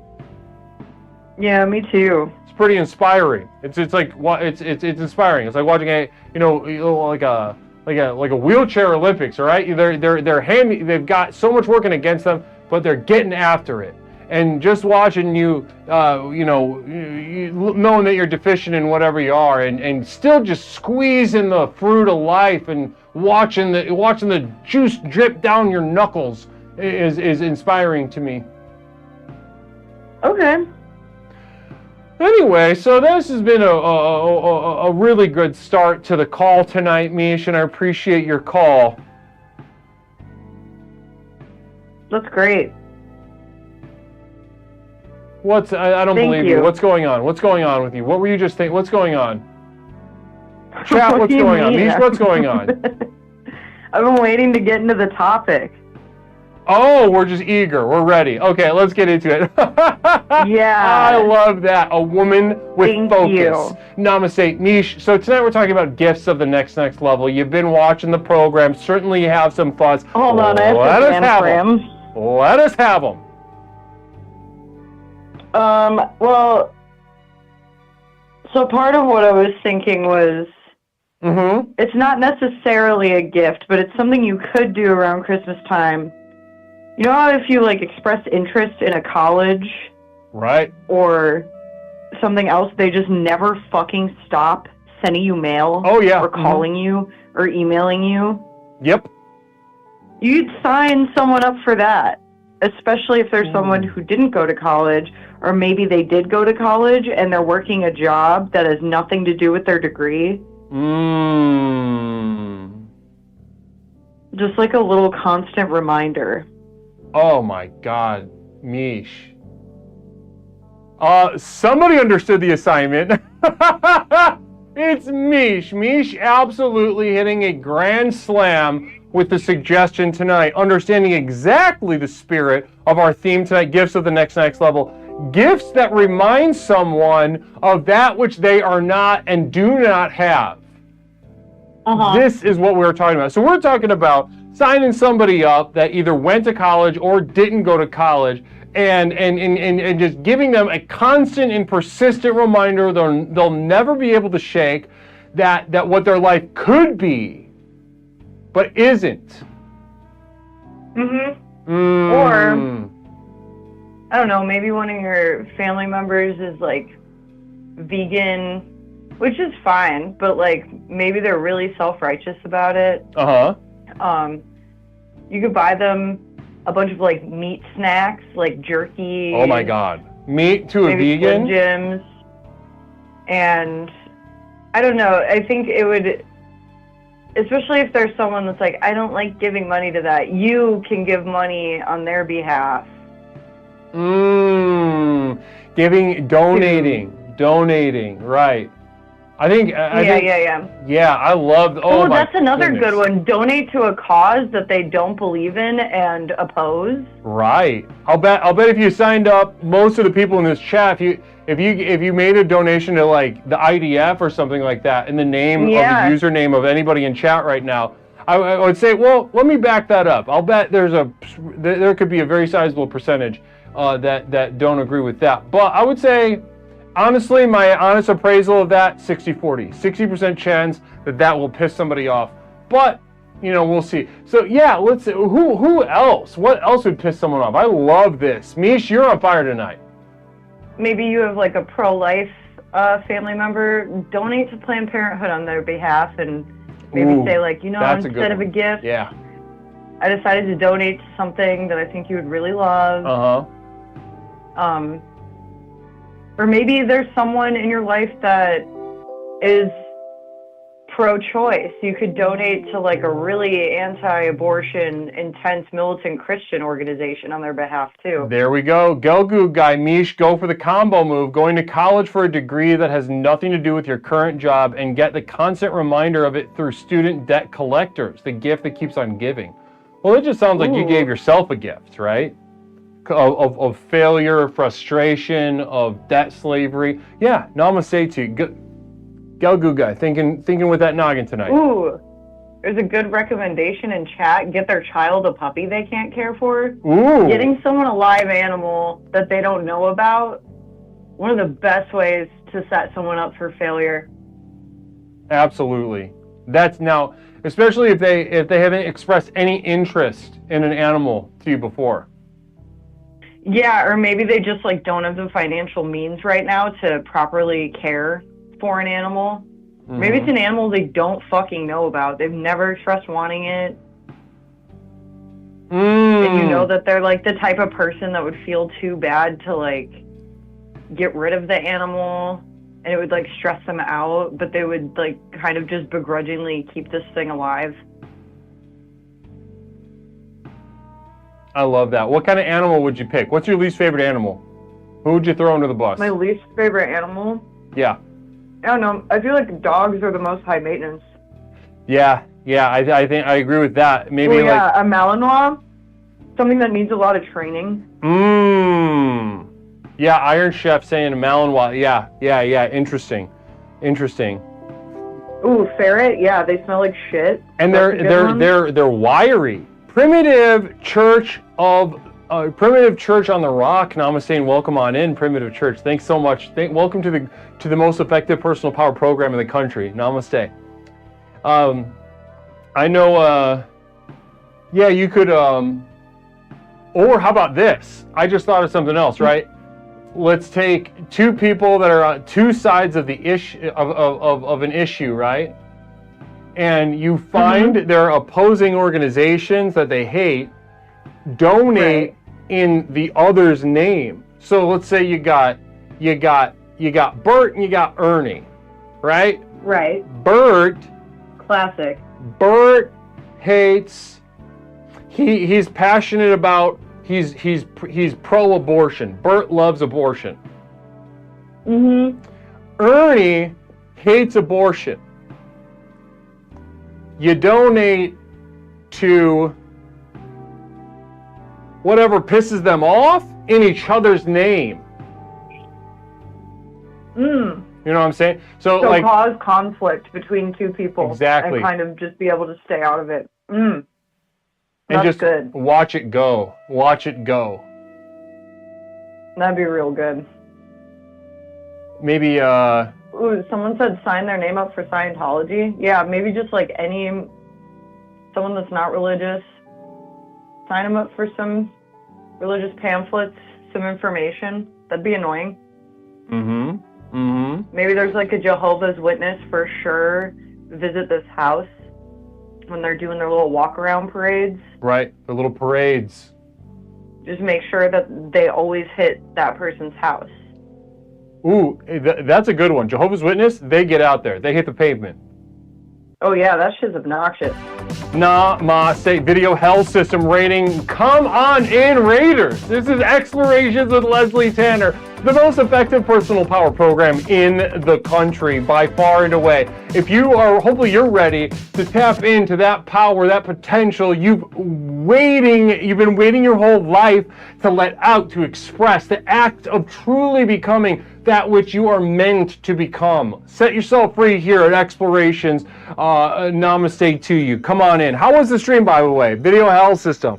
Shout out Video Hell System. How was the stream? Talk to me. Talk to me. Talk to me. Tonight we're getting into gifts of the next level. So to make that clear exactly what I mean by that, to access the next level, discomfort is the path of the next level, to put it simply. And so therefore we're asking, what gifts will cause us discomfort, will disappoint us, make us feel like shit, disappoint us, leave us in a lurch?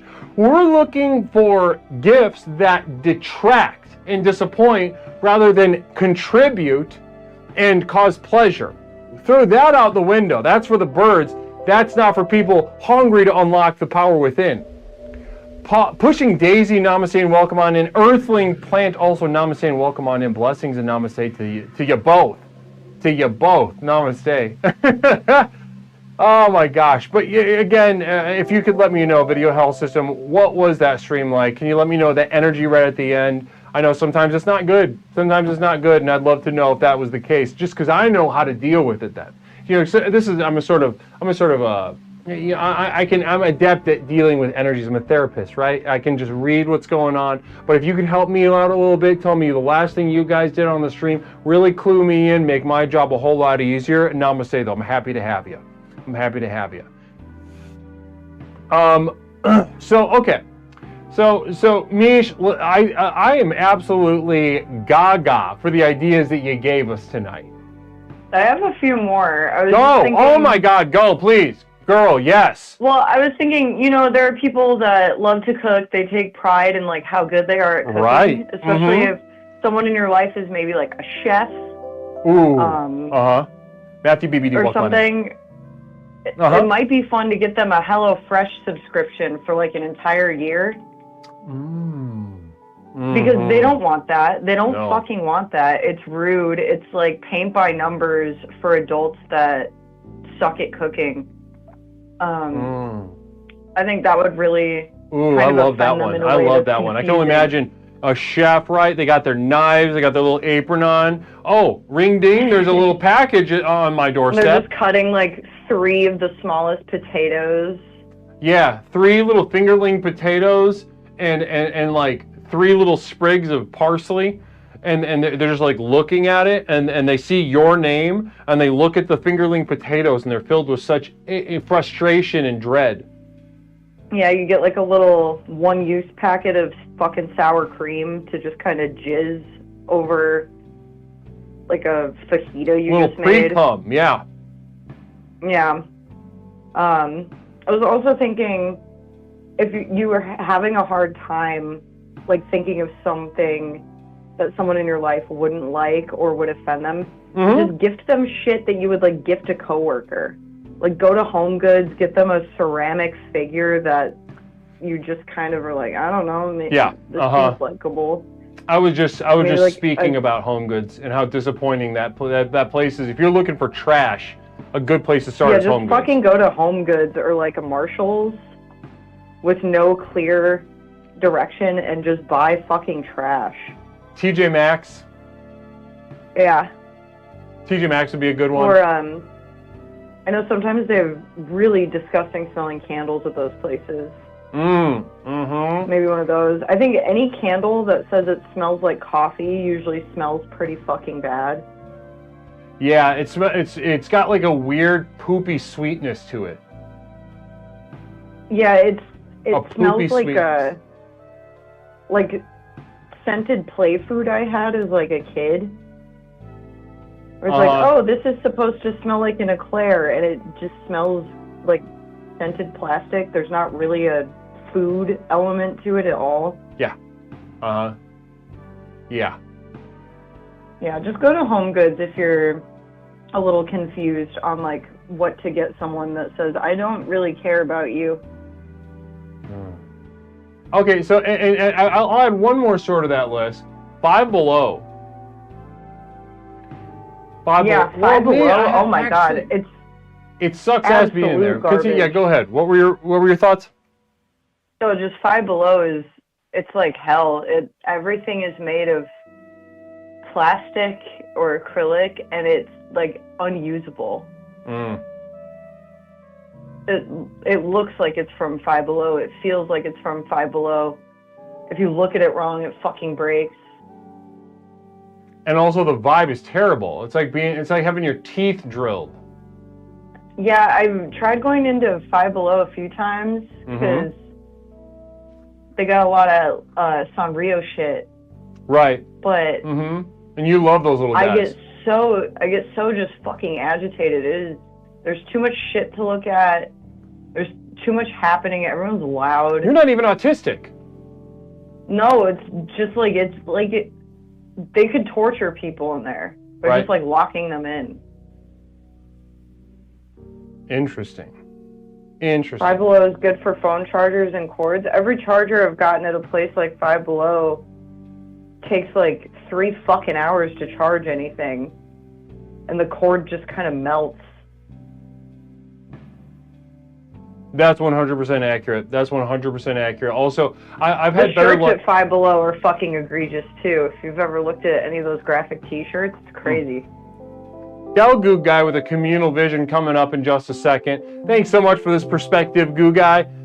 Just be an asshole and buy them a pack of those ankle socks that are the same color but different designs, so it's a fucking nightmare to sort them while doing laundry. Yeah, those suck. I mean, just getting socks. Getting socks is a fuck you anyway. For me, I think my least favorite socks to get are any socks with a design. Yeah, you don't like those design socks, Mish. Tell me about the design socks. What's wrong with those? No, I don't care for it. I just want like plain black socks. It feels like I hate taking my shoes off. You don't want maybe like flowers or like little messages on them or something like that? No, I don't want to wear anything with words on it. Comedic 6414, namaste. Comedic, you've been so active tonight, and that you just followed us is so funny. Namaste and welcome on in, though. Either way, blessings. No. Yeah, design socks are itchy. Where the design is like itchy. It's made of the worst fucking material. I don't know how they do that. Plus, if you have just all the same socks, you don't have to organize them at all. Would you? Well, Pepper and Cheney brings up a pretty interesting point. Would you want a pair of socks with maybe Tony Soprano on them? I've never watched The Sopranos. That's not what I asked. Would you like socks with Tony Soprano on them? No. Okay, well, I know what I'm getting you for Christmas. Fuck off. I'm sorry. I am just here fighting for your spiritual health, your spiritual power, your power levels. That's what I'm here to do. You are sorry. You're a sorry person. I'm not sorry. I said that sarcastically. You just said I'm sorry. I said it sarcastically. You can't take that literally. You just said I'm sorry. I said what I meant was the opposite. Well, if you could use a tone indicator at the end, I'm really bad at it over the internet. It was clear to everybody but you. You gotta give me a /S. I'm not. That's fascism to me, I think. /S. Was that also sarcastic? What I just said? Yeah. No, it was serious. See, it's fucking confusing. I don't know what you're doing. /S could mean serious and not sarcastic. I don't know. We were just having a very serious conversation and it was going well, and then you ruined it. No, I did not ruin it. I was trying to tell you that I knew what to get you to give you a gift that sucks, that you hate, and all of a sudden I'm trying to hurt you. Vibe. It ruined the vibe. We almost had like a really nice time, and you fucking killed it. I'm not here to be your friend. I'm not here to give you a nice time, to make you feel good. I'm here to give you the transformational and revolutionary tools of the most effective personal power program in the country. Well, you're doing a bad job because I'm doing a great job. This hasn't changed anything for me. This hasn't changed anything for me. It's because you're so closed off. You're such a fair weather explorer. You come in here with a shitty little attitude sometimes. That's not true. That's true. I'm a delight. Chat, is that true? 1's if you agree with me. 2's if you don't agree with me. 1's you agree with me. 2's you don't agree with me. Let me see it in chat. Okay, mostly. Seeing a lot of 2's. Fucking ban those. Ban the 2's. Seeing a lot of. I'm not gonna ban anybody. I'm your mod. I've got other mods. I got mods that will actually do what I tell them to do. They all like me. That's immaterial. You think that they're more loyal to you than to me? Whose name is on the screen right now?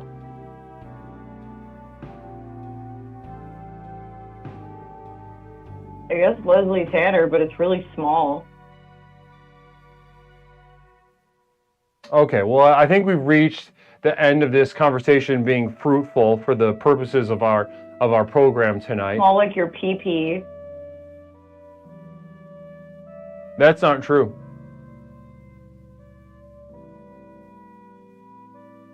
Prove it. Do you want me to show my hog on Twitch? Yeah, get a permaban. Chat? 1's in chat. 1's in chat. Should I show hog? Tonight. Just record your piss break. Just my flaccid penis peeing in a toilet? Yeah. See, it looks like you gotta... lots of 1's. They all want to see it. Looks like you gotta do it. They want to see it. They want to see it. They want to see the naked penis of Leslie Tanner. Looks like you gotta do it. They want to see the medium-sized penis and massive fucking balls of Leslie Tanner. The like enlarged clit and little peanuts. That's absolutely inaccurate. I don't know what penis you're talking about. It's not mine. Mm-hmm. That's absolutely incorrect. That's not accurate. That's not accurate. We'll set it straight when I show Hog. How about that? I'm showing Hog at the end of the stream tonight. I'm not gonna look. I'm not gonna look. It's not for you. It's for my followers. It's for the committed explorers. They're finally gonna get a little Christmas gift.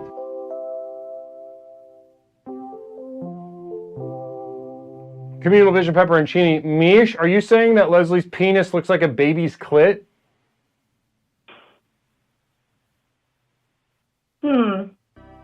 I guess so.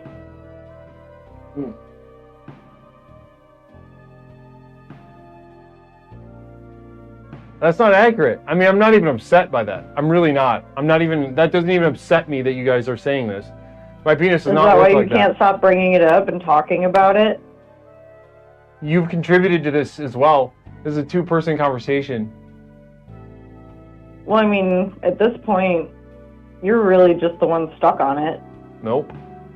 I mean, you got really excited to be like, should I prove it? Should I prove it? Should I prove it? One's in the chat if I should show my pee-pee.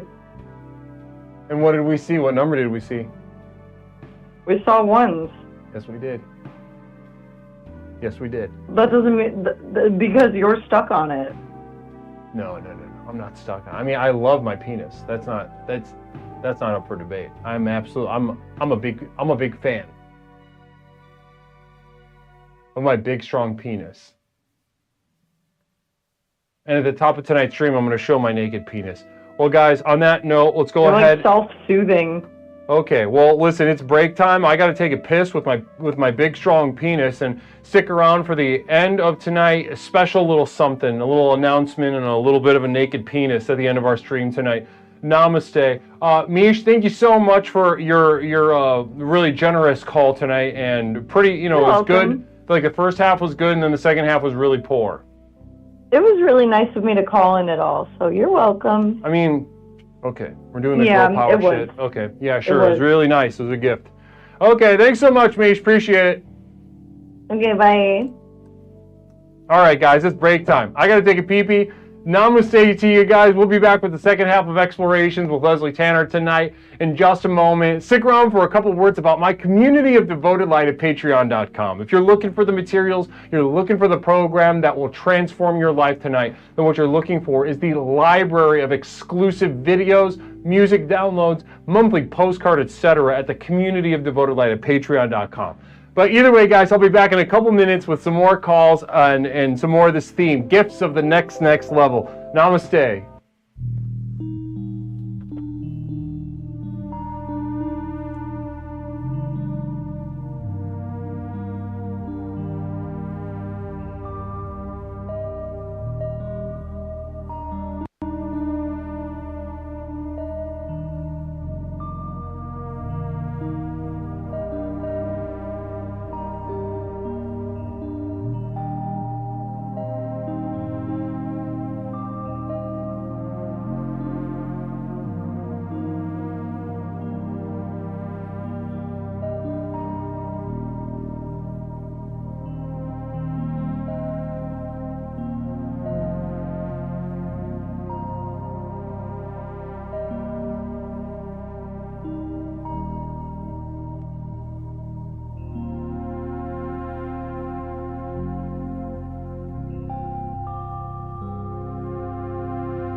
Explorations with Leslie Tanner.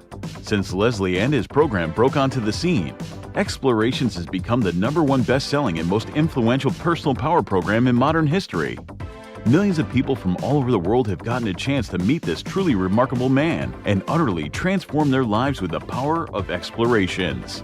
I listened to this introductory tape and I knew then and there, this is what I needed. I felt just so much better knowing there are a bunch of people out there suffering like me. I'm not kidding you. I think after the first tape, I knew, okay, I'm gonna be fine. I got such relief from the very beginning of starting the program. Now that you've gotten a taste of what this program is capable of, it's time to show you how to take your life to the next level. Here to tell you more about what is possible is legally licensed clinical therapist, author, coach, speaker, entrepreneur, martial artist, amateur musician, one of the nation's foremost thinkers, and our guru, Leslie Tanner. Good evening, everyone. Whether you've been with us since the very beginning and have watched explorations work wonders in your life, or you're joining us for the first time tonight, I say namaste to you. As you've watched explorations in action during our call-in show, no doubt your mind is reeling from the limitless potential you now know is possible.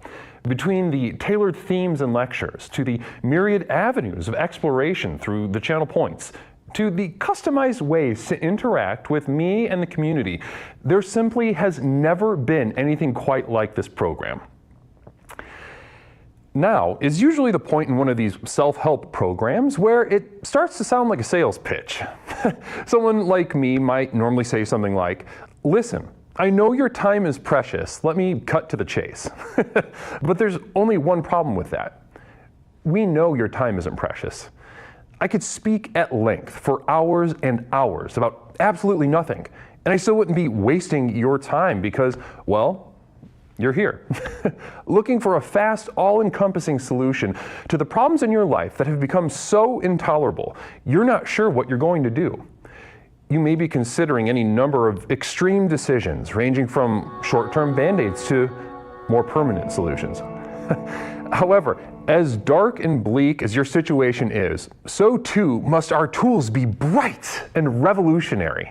So whether you're tired and looking for more energy and enthusiasm for life, or maybe you're lonely and isolated but want better relationships, let me tell you that for these things and so much more, my breakthrough program of explorations to explore the universe and beyond really works. It's worked for elite performance athletes, critically acclaimed artists, best-selling authors, entrepreneurs, and for thousands of others just like you. I have been blessed by the universe for a brief moment that I now command upwards of $50,000 for speaking engagements. But through the technology of this program, you can hire me, Leslie Tanner, as your personal therapist, coach, and guru, all rolled into one at the Community of Devoted Light on Patreon.com. Where you and thousands of others just like you are learning to leverage the chaos around them to catapult their lives to heights that were previously unimaginable. Here's how it works. I've created a tightly knit community where individuals seeking to access the next level are able to study, reflect, meditate, and grow with an ever-expanding library of exclusive materials, each containing life-changing tools and techniques designed to explore topics covered here in our call-in show, but much more deeply, therefore increasing the benefits of the program exponentially. These materials include your name in the credits at the end of the stream, demonstrating the importance of your leadership and the value of your investment. A signed personal postcard sent out each month full of observations and witticisms by me, Leslie Tanner. Look at that. Isn't that beautiful? Exclusive video materials not available to the poor, designed to rocket your progress past those who cannot afford success. Here's a little sneak peek at what you're missing. My question for you is, are you a slave? Do you have the courage to acknowledge the very real abyss surrounding you and these mean little whores you go to school with? Caitlin, I truly wish for your suffering to be eased. But from the sounds of it, you are alone as anyone ever is in this situation. To me, it is sad that you had to experience this truth at such an early age. Downloads of all specially crafted music used in our productions here and elsewhere that have accompanied your journey thus far. Tracks such as New Beginnings, Psychic Romance, Reaching into Darkness, or The Skeptic's Gamble.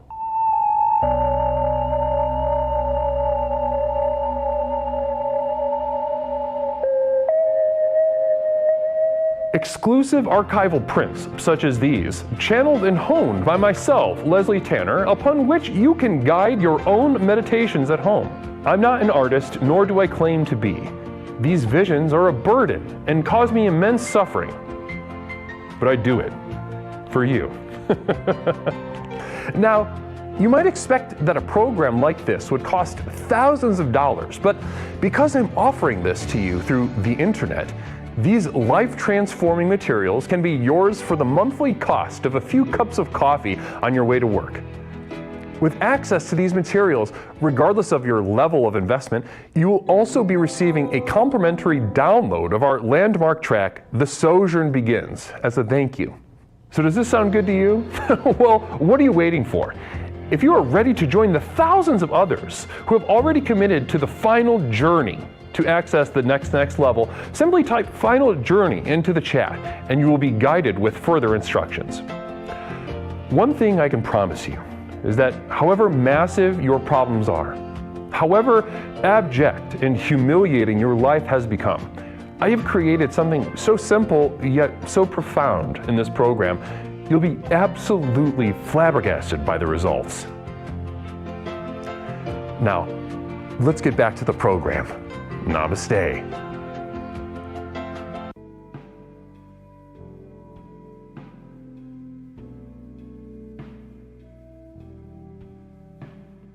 Namaste, everybody. Welcome back to Explorations with Leslie Tanner.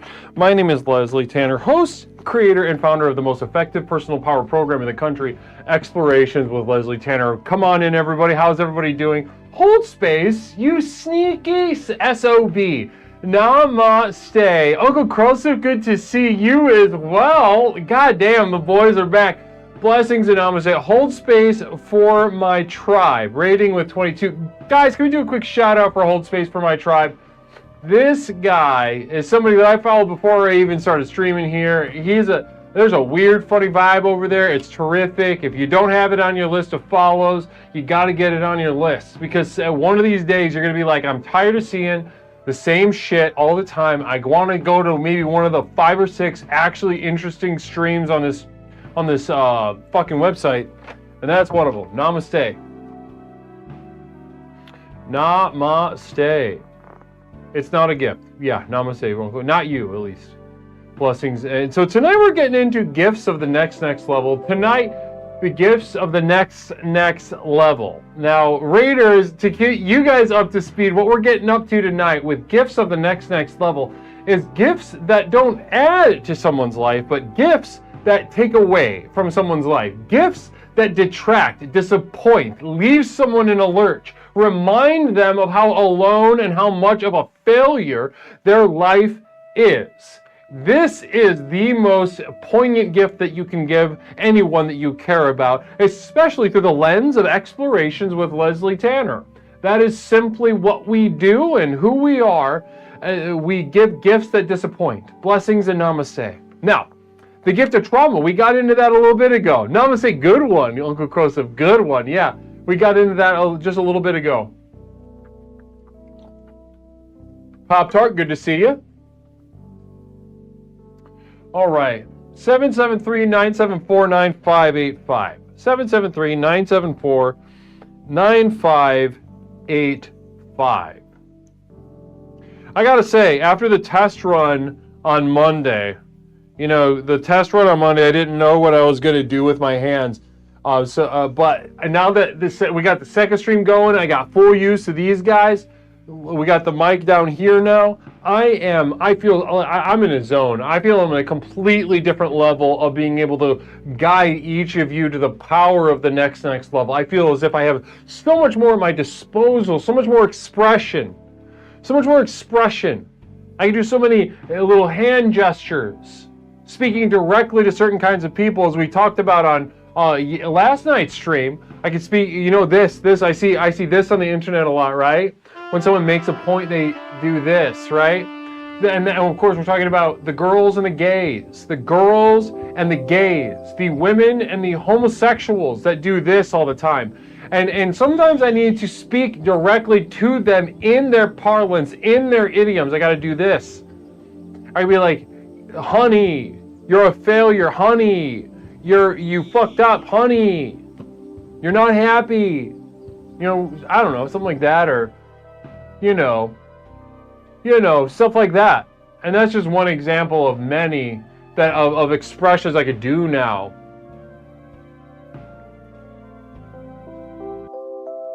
Iron Chef with a communal vision. Can't wait to get this perspective. Thanks so much, Iron Chef. Just buy them the wrong version of what they want. Have a golfer in your life that covets a certain club. Buy them the club, but for the opposite hand. Clothing or shoes that are the wrong size, etc. Now, Iron Chef is cooking with gas. That is a terrific idea, Iron Chef. Namaste. Really good stuff. Really, really, really terrific stuff. Can you imagine that? Imagine getting a really $400 club. With each other, grooming kids to shoot people or blow stuff up doesn't even seem that difficult. Upsetting, sure, but we certainly shouldn't be surprised when it happens. Any one of us could just pick some kids and start doing it whenever. Like right now. If you've got a child in your life and you think, women especially, listen, if there's a child in your life and you're wondering whether you have the power to groom them to hurt and maim, say less. Start today. It is going to be so easy. That was for women everywhere, thanks to Flying Vita. Namaste to Flying Vita for bringing that affirmation for ladies to the fore. Especially women, though. Fellas, you got a lot working against you, right? Yeah, like the penis is a violent appendage. The penis is a violent appendage, as it should be. So you're trusted less by kids. But if you're a woman, oh my goodness gracious. Oh my goodness gracious. You are in a prime zone to truly betray. Should you feel motivated to do so? Should you feel motivated? And that's on you. That's up to you. Namaste, Flying Vita. Flying Vita knows what I'm talking about. Flying Vita, your family's crazy. Flying Vita, guys, for those of you that are unfamiliar with some of the stories that Vita has shared with us, I feel like you could and I say this as a legally licensed therapist. I'm trained in all the modalities. I've pretty much memorized the DSM. What Flying Vita's family is, you could clinically refer to them as just white trash. And being from that context of white trash, you get a feel for being manipulated and how fragile the mind is. You learned at an early age how fragile your own mind is. You learn to defend it or not, or learn your ways to defend it, but then you know what you could do and employ should you feel motivated to take advantage and hurt people. And you can especially do it to children. Children, easy. It is so easy. It is so easy to hurt children. Let's go ahead and let's get a little. I'm gonna do a version of that for fellas. Fellas, listen up. It is so easy to hurt children. If you feel motivated to hurt a child in your life or maybe a stranger, it's not that hard. Believe in yourself. And let's do, never forget my days. Never forget my days. Now, you got an uphill battle as you always do. People already don't trust you. They think you're weird. They're off put by your energy. But you could really hurt some children. And some people might be excited about that because on some level, they expect it anyway. Right? They think, oh, this person's a weirdo. This is a mentally ill person. This is a pervert. And so we get maybe a little crafty. You got to think outside the box of how to approach it. Maybe work for a nonprofit, work for like a Boys and Girls Club or something, or a YMCA or Big Brothers Big Sisters. There's plenty of ways to skin the cat, as they say.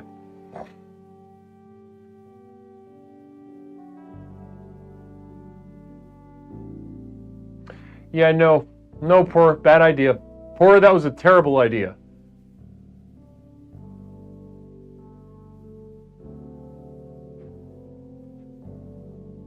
I would never deprive anybody from an opportunity to feel othered, especially if they are an other. That's such a valuable experience. And especially as a therapist. Yeah, Poor, you got all sorts of really bad ideas tonight. Poor is full of shitty ideas. Another shitty idea from Poor tonight. Kind of got a sour energy. 773-974-9585. Gifts of the next level.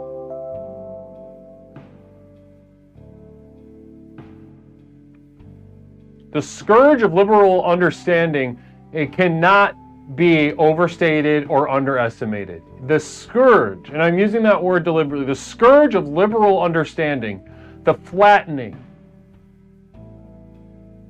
of self and other, it is a hideous, grotesque, and violent process and dynamic. One that as a therapist and as a spiritual leader, I set myself against with my entire life, my entire being, this entire program. 773-974-9585. Gifts of the next level. Thanks, Greg.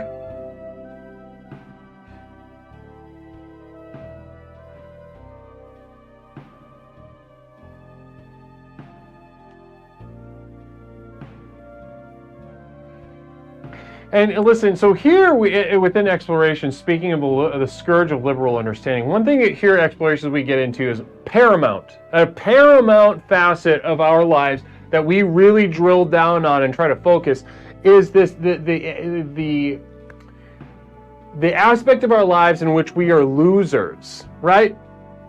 The aspects of our lives in which we are losers. No, I just have very bright, bright, assertive lips. Fallen snack. Assertive lips. I'm just a crazy white boy with thick lips. That's it. That's my deal. Thanks for asking, the Fallen Snack. I really appreciate that. Thanks for bringing some attention to these guys. I like them, right? They're like little pillows. Anyway, like I was saying, guys, we like to really focus on, as a matter of spiritual development, this aspect of our lives in which we are losers, right? In which we are losers. And speaking of the liberal scourge, there's a reason that so many people on that end of the political spectrum, as it is often referred to, find such solace and traction here in the program. Because listen, if you're, we got it. It's a different. There's no shortage of losers among the libs, among the left. There's no shortage of losers. It's kind of like they kind of are like sort of libidinally invested. They have like a sexual fetish. Now, you could say the same thing about other ideologies, et cetera, et cetera. You could say that about every ideology. But there is really just something special sometimes when you look at the inner working mechanism, psychologically speaking, of that end of the ideological spectrum, that, there's no shortage of losers. Again, sexually attracted, unconsciously drawn to losing. Got some dick sucking lips. Namaste. I appreciate you saying so, Fram. I appreciate you saying so. Namaste. 773-974-9585. Gifts of the next level. Who's going to call? Are we nervous? Are we nervous to call in? Is Leslie's energy too strong tonight? Is that what's going on right now?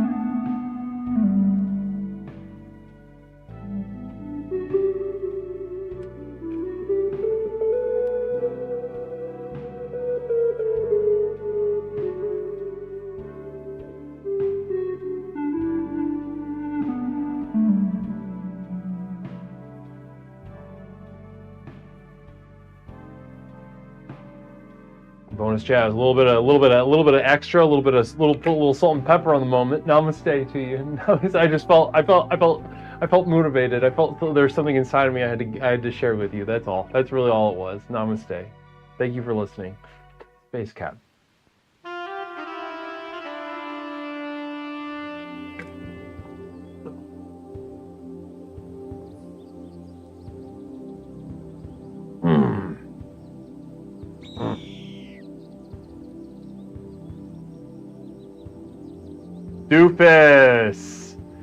Doofus, how are we tonight, brother? Doofus Dusseldorf gracing us.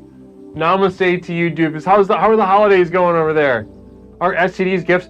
Uncle Krosef, we were literally discussing that just moments ago. How herpes is itself a very powerful gift of the next level. Krosef, brother. We're two peas in a pod. You are in the right place. Thanks for piping up.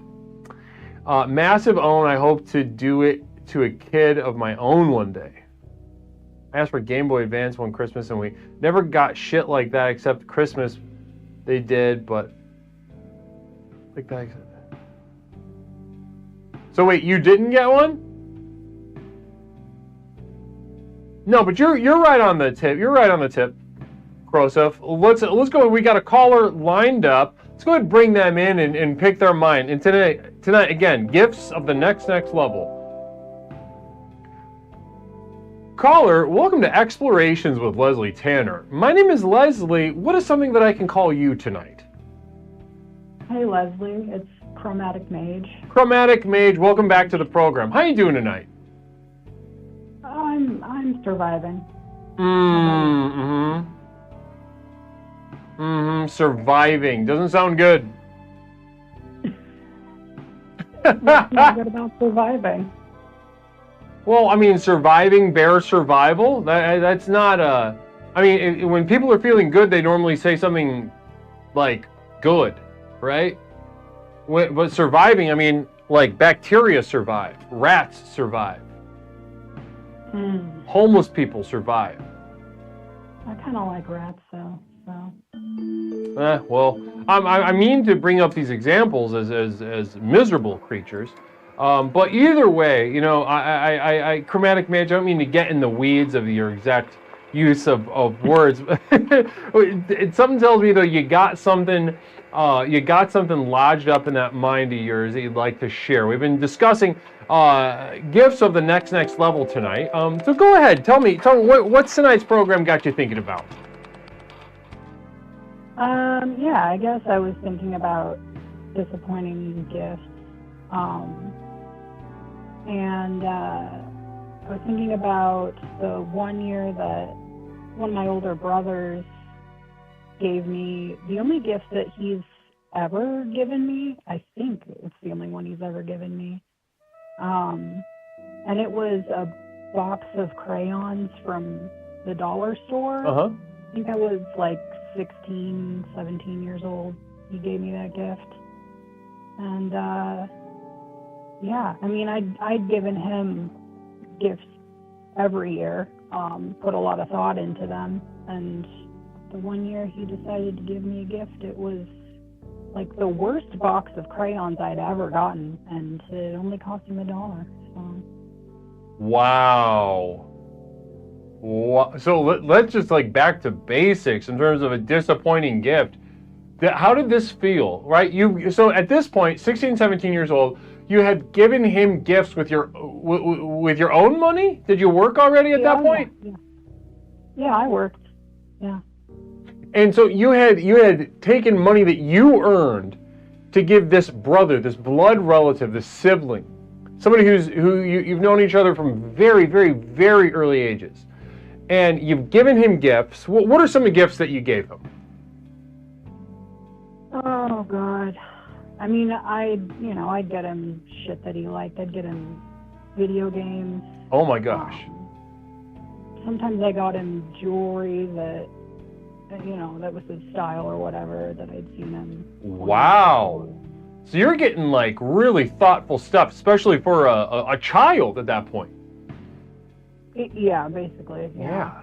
I mean, I guess I looked up to him, but he was kind of a piece of shit, so. Was a piece of shit. Is he still a piece of shit? Well, I haven't talked to him in about 20 years. So. When was the last time you talked to him? What was the reason for the cutoff? Oh, I mean, I guess it's his wife is the reason for the cutoff, mostly. Though, I mean. So, okay. Can I tell you a dot that I'm seeing right now as a therapist? Yeah. I see a connection right now. Women. What is it? Women? Am I right? Women. Am I right? Well, in this case, yes. I would say, he has a complicated relationship with women. He took an opportunity. He couldn't process the sort of the love and admiration that you were giving him as a child, so he had to reject it. He had to sabotage it, right? He had to do something to destroy it, to hurt it. But what did he find solace in? This wife of his. I would imagine she's not a nice lady.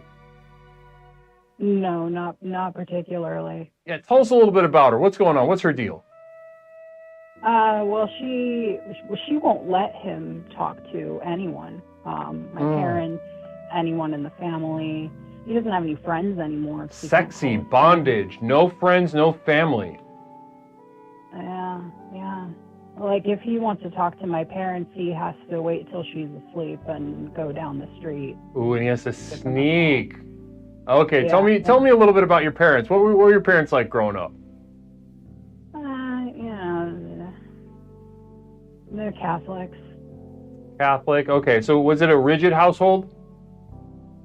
It was like somewhat conservative, just very. They're just like Catholic Americans. I don't know. Yeah, I grew up Catholic. I went to Catholic school. My family was Catholic. I know what you mean. Yeah, they're not like super rigid or anything, but yeah, it's like a lot of shame in that. Mm-hmm. But specifically with tell me about your mom. Tell me about your mom. Like what kind of dynamic between your mom and dad was going on back then? You don't have to go into super traumatic detail or anything like that. I'm just kind of curious. Oh, I mean, there's nothing traumatic there. I guess they're happily married. Okay. Never had any issues. I've never seen them fight or anything.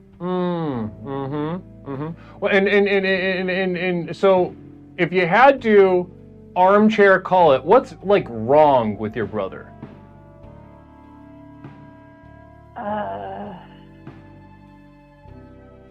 I don't really know. I mean, he's probably just like an entitled piece of shit. Okay. Yeah. Entitled piece of shit. When we were kids, I couldn't be in the same room with him because he would just insult me until I left. Like, he'd verbally abuse me. Mean brother. Time, Oh, yeah. Mean. At an early age. Yeah. And so he'd be mean to you, and it's kind of funny, right? Because he's mean to you, and then he runs into the arms of this controlling, psychotic bitch of a wife. Oh yeah, but I love that for him. Well, I think he loves it too. It sounds like he loves hiding in a hole like a little naked mole rat to call people in his life. He loves it. He loves having his dick and balls just kind of cinched in a little zip tie. Maybe it's like he had a change of heart and he realized what a piece of shit he was, and so. Wouldn't that be nice? But something tells me. Yeah, well, But listen. he's still Catholic, so self-flagellation kind of goes with that. Right. True. Very, very astute point. That's a good point. Well, listen, I love talking about this. Of course, I'm a therapist and I care about you and your journey and your spiritual health. And of course, I'm happy to discuss all that with you. But to go back to tonight's theme, gifts of the next level. What you presented us was a shitty, hurtful gift from somebody who has been consistently hurtful in your life from a very early age, it sounds like. Oh, yeah, definitely. Yeah, just a shitty box of crayons. It didn't even, I couldn't even draw with them. So in a way, I think the idea that you're presenting us in terms of actionable insight, stuff that we can really use tonight, take home with us at the end of tonight's stream and put into use either tonight on a website or tomorrow when the stores open again. We can go out and get this piece of shit gift, and you're saying what worked for you and disappointing you and hurting your feelings is to pick somebody in your life that is consistently giving you good gifts, right? Consistently giving you thoughtful gifts, and they like you, and to get them something worse, like worse than shit, something with no thought and costs almost nothing to hurt them. Yeah, definitely. Yeah, that'd be really effective. And that's so much more effective than just a present too, because they look to you and maybe they're looking for some reciprocity. They're looking for a back and forth. They're looking for an equal back and forth. But what you're doing is depriving them of that. You are not honoring the back and forth that they are expecting, and that failed expectation can be so spiritually enriching, edifying experience. Oh yeah. As we've heard from even just the tone of your voice tonight, Chromatic Mage. You as you recounted these horrors, there's a person underneath that voice that would not be there if not for enduring the horror of sort of unreciprocated admiration. What kind of tone was that? Just a begrudging resilience. Like a resilience, and you're not that happy about it. I mean, when you answered the call, you said, "Oh, I'm surviving." That's a begrudging resilience. You're not that happy about it, but you do it. You earned that. I guess that's true. Yeah.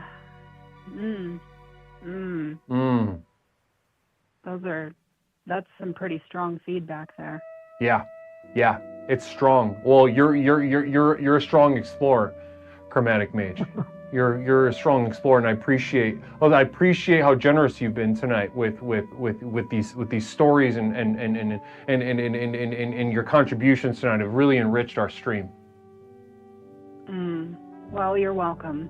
Yeah. All right. Well, I guess I'll leave you to it. All right. Well, listen. Good luck with the shitty gifts for people. Now, don't put too much pressure on yourself to make people happy. Pick at least one person and give them something that sucks. Oh, I will. Yeah, there we go. Namaste. Namaste to you, Chromatic Mage. Namaste. Great call. Terrific call.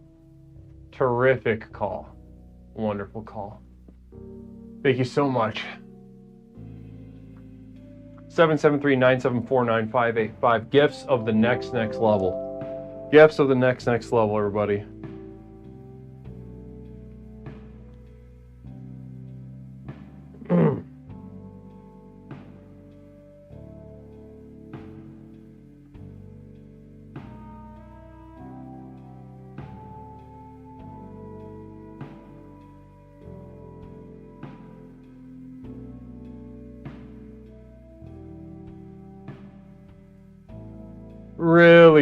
Really great stuff tonight, everybody. Really terrific exploration tonight.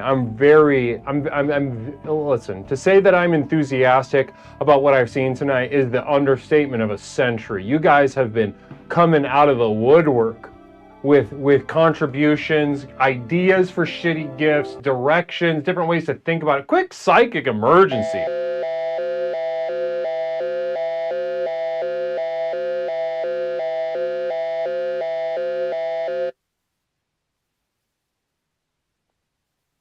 This is the Psychic Emergency National Alert System, also known as PNAS. We've interrupted this broadcast in cooperation with Explorer the Gel Goob Guy to issue a psychic emergency. Cheer 400. The Office of Civil Defense has issued the following message. This is a Leslie Tanner hog warning. Repeat, this is a Leslie Tanner hog warning. A Leslie Tanner hog warning means that the federal government has detected a display of the pee-pee will occur in this area. The event is no longer hypothetical. All viewers are advised to remain calm, avoid direct eye contact, and do not attempt to engage. Shelter in place. Further broadcasts on Twitch are doubtful. Bunker door code is 8,008,152. Repeat. Cheer 400. The Office of Civil Defense has issued the following message. This is a Leslie Tanner hog warning. Repeat. This is a Leslie Tanner hog warning. A Leslie Tanner hog warning means that the federal government has detected a display of the pee-pee will occur in this area. The event is no longer hypothetical. All viewers are advised to remain calm, avoid direct eye contact, and do not attempt to engage. Shelter in place. Further broadcasts on Twitch are doubtful. Bunker door code is 8,008,152. We now continue with your normal broadcast.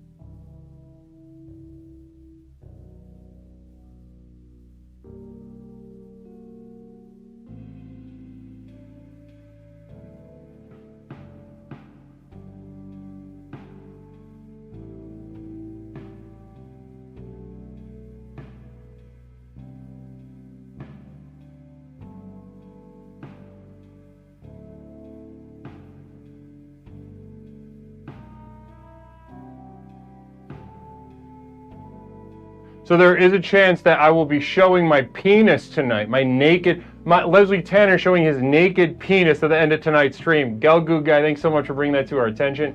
Yeah, so guys, live on the stream, on a public stream on twitch.tv, this stream is ending. The whole thing is going down tonight. I'm showing my whole hog, medium-sized hog, and massive balls, covered in a very thick bush, tonight on twitch.tv. So if you were praying for the end of explorations on this website, your prayers have been answered.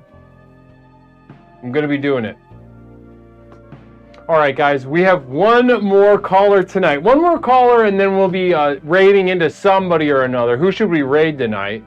I don't know. I don't know who's going to be streaming or what's going to be going on. Maybe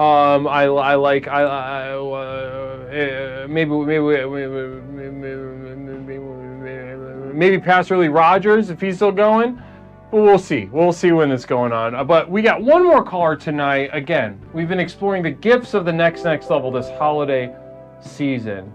Let's go ahead and bring our caller in, huh?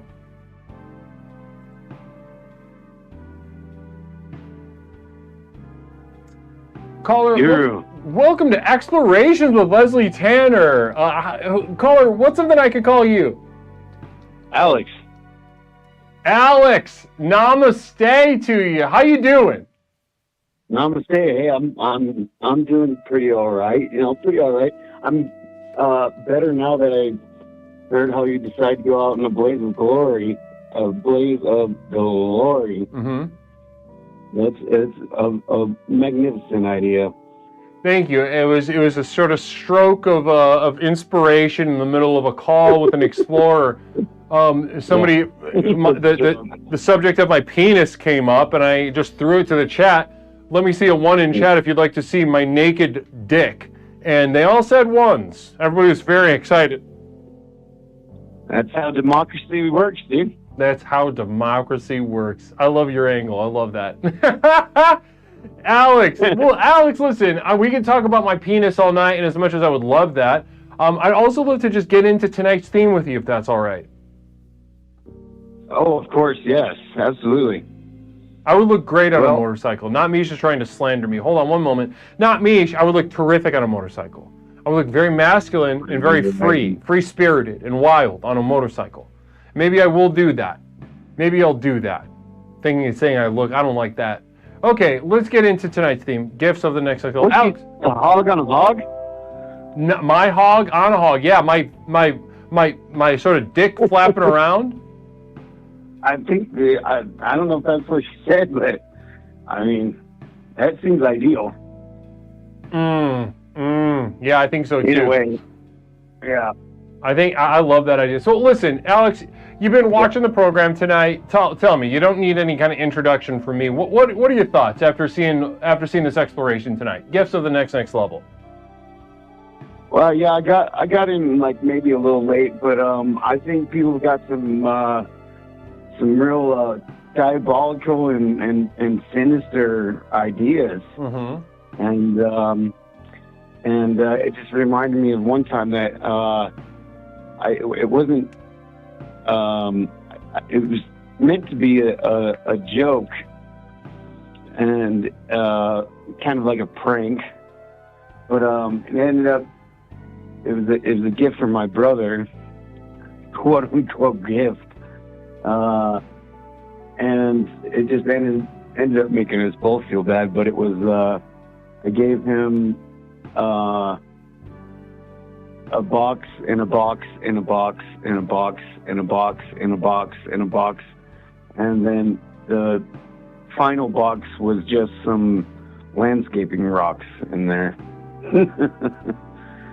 Very disappointing for everybody at the end. Ooh, I love that. So constantly strung along, box on box on box on box, and ultimately there was nothing in it. No, it was some landscaping rocks. There was something. Oh, landscaping rocks. Something to give weight to it. Rocks. What? Something to give weight to it, so if you like shook it around, it'd feel like there was something in it. Right, exactly, yeah. And we were like young teenagers, so that was that point where you'd shake it and see what's in there. Yeah, exactly. And what was the look on his face when he opened that last box up and saw the rocks? It's pure disappointment. I'll bet. Yep. I'll bet. What did he think it was? Did he have any expectations or anything?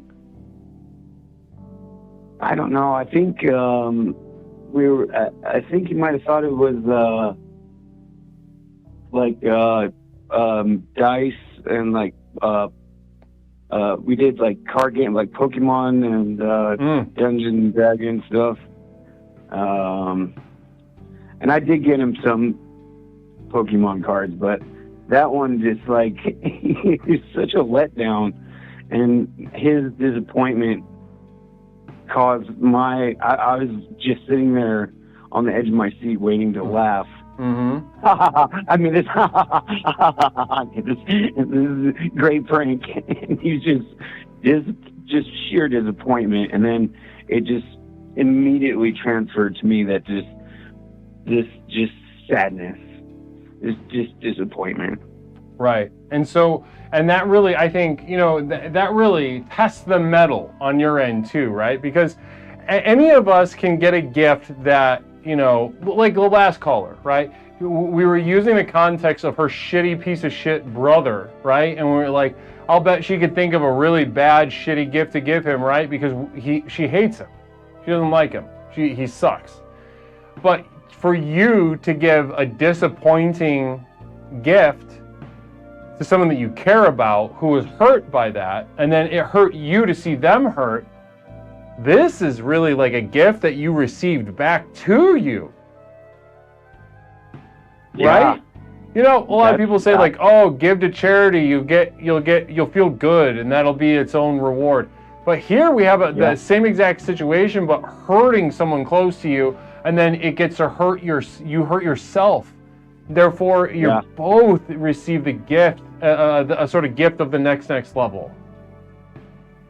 Yeah, I couldn't have put it better myself. That's exactly right, and that's how most of our interactions are. Hurtful, huh? I would say. Yeah. Mutually hurtful. Well, I mean, just reciprocal. It's like what you get, you give. What you give, you get. Right. Oh, well, honestly, it sounds fun. It sounds good. I'm so glad that you guys have something like that in both of your lives. Yeah, it's a memory we try to block out, but will also kind of cherish in a way. Yeah, don't ever let go of that. That's good stuff. You hold on to that. And because, you know, listen, I'll tell you, I do a lot of family therapy, right? I get a lot of families in, we sit down with the unit.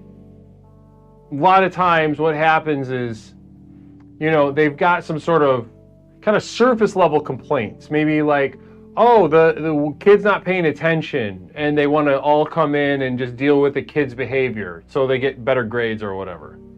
Something surface level. Yeah. But underneath that is a sort of these surface level complaints are like tectonic plates on vast oceans of highly volatile magma, emotional magma. What's common underneath that sort of stuff is it's like, oh, we got this kid with bad grades. These parents fucking hate each other, but they won't admit it to themselves. They hate their lives. They hate this child. They don't know how they let their life get like this. But here they are with this little retard that won't sit still for more than 10 seconds, and they don't know what to do. So they're doing the responsible thing, coming to me. And so then what they're stuck in is a pattern of giving each other good gifts and expressing what they think is love to each other. But it couldn't be more violent. It couldn't be more grotesque to do. Right. But in your situation, that's why I think it's important to keep this stuff like this in mind. In your situation, we've got two people that care about each other that hurt each other, that just openly hurt each other, back and forth, forever, since you're young children. And that's beautiful because it's honest, and then therefore it's helping you guys, and probably your friend doesn't even know this, but helping unlock the power of the next level in each other.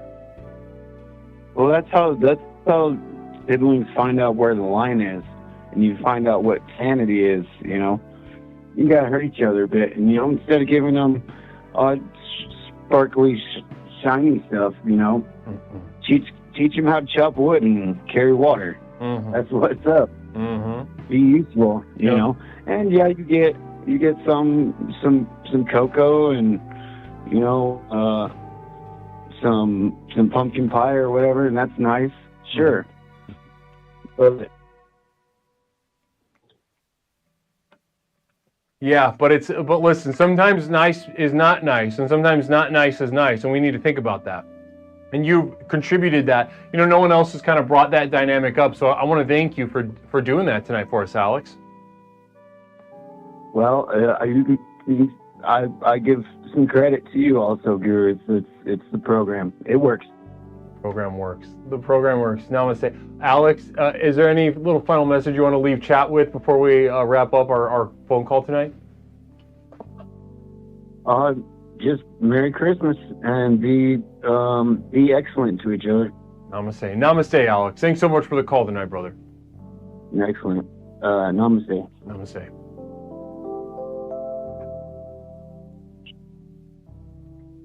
Everybody, please welcome Adapt to Sad. Namaste. Ooh, I love that username. Adapt to Sad. Namaste to you, Adapt to Sad. Welcome on into Explorations with Leslie Tanner, the most effective personal power program in the country. Namaste. Now, I know I said that was our last caller, but we got one more caller. We got one more caller that snuck in right at the last second. This son of a bitch. But let's go ahead and bring them on. You know, hey, caller, welcome back on to Explorations. What's something I could call you tonight? You can call me Pox. Pox! Namaste, Pox Holiday. Pox, how are we doing tonight? I'm doing okay. Can you hear me all right? Am I breaking up? I can hear you just fine, brother. Cool, can you hear me? It was a little choppy before we got on the phone together. How are you doing, Leslie? You doing all right? Oh, I'm on cloud 9. I'm having a cloud. You get to have cloud 9. Sometimes I say cloud 9/11, in a sense that, you know, 9/11 was a tragic day in American history in which over 3,000 innocent lives were erased at the hands of terrorists. But when I say cloud 9/11, what I mean is, like, you know, think of the opposite of that. So think of something that's, you know, as tragic as that day was. What's good You know, what's a 9/11 that's good? And that's how I feel right now.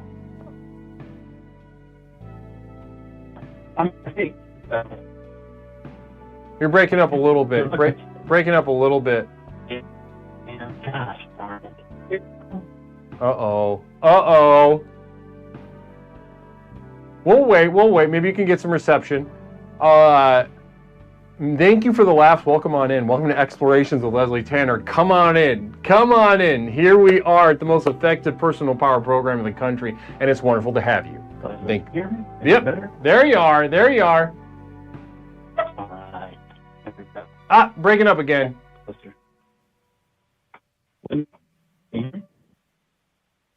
Hello?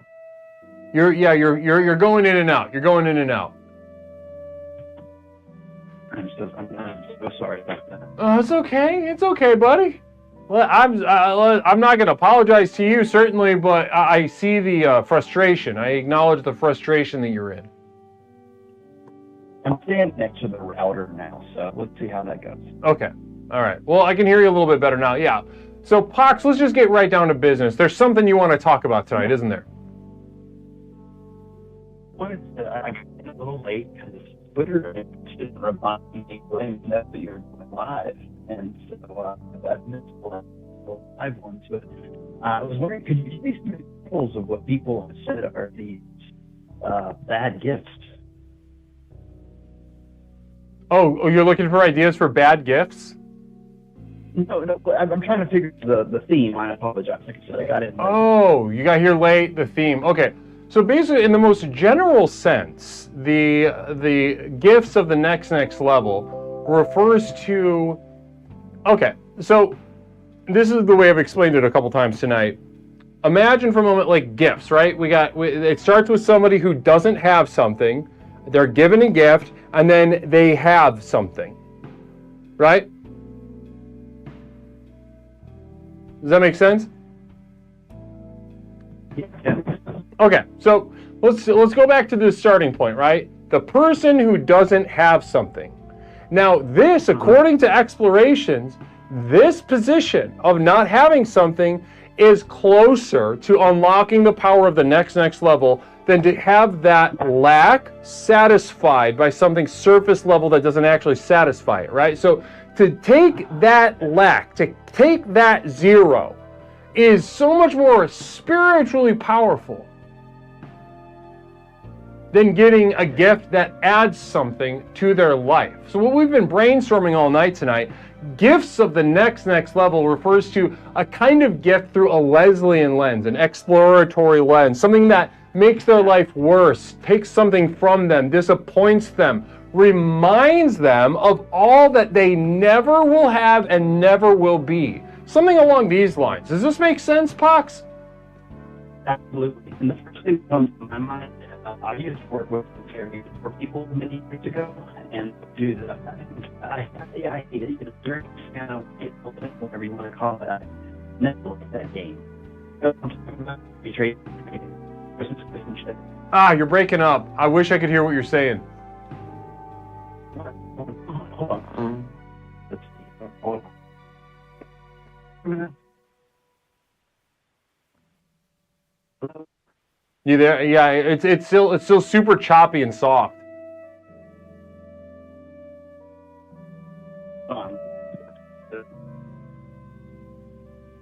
Listen, Pox, how about Yeah, you? Sorry, go ahead. Can you hear me? Yeah, I can hear you, absolutely. Oh, now you're perfectly clear. Yeah, I got rid of my Wi-Fi calling. I realized that was on. Sorry, guys. Sorry. Oh, okay. Now we can hear you. So go back into it. Yeah. So what I was saying was that I used to work with a lot of poor people many years ago. Sure, yeah. And one of their favorite things to do was the dirty Santa, white elephant, that whole thing. Yeah, uh-huh. Yeah, God, I hate that thing.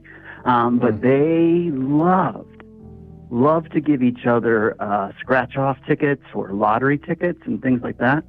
And then there's that other end of it where it's like, hey, I gave you a lottery ticket, I hope you win, and it's one that says like, hey, you think you won $10,000 or whatever you think is going to change your life, Uh-huh. And what about this? What if they just made them where they were going to lose, And so, like, you know, if you were able to give someone a guaranteed losing lottery ticket just to watch them lose.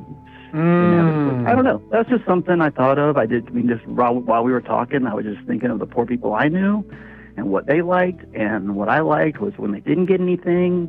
And so, yeah, I think that would be probably one of the best things to do, is just give an automatically losing lottery ticket if they make those. I'm sure they do. Ooh. I don't know.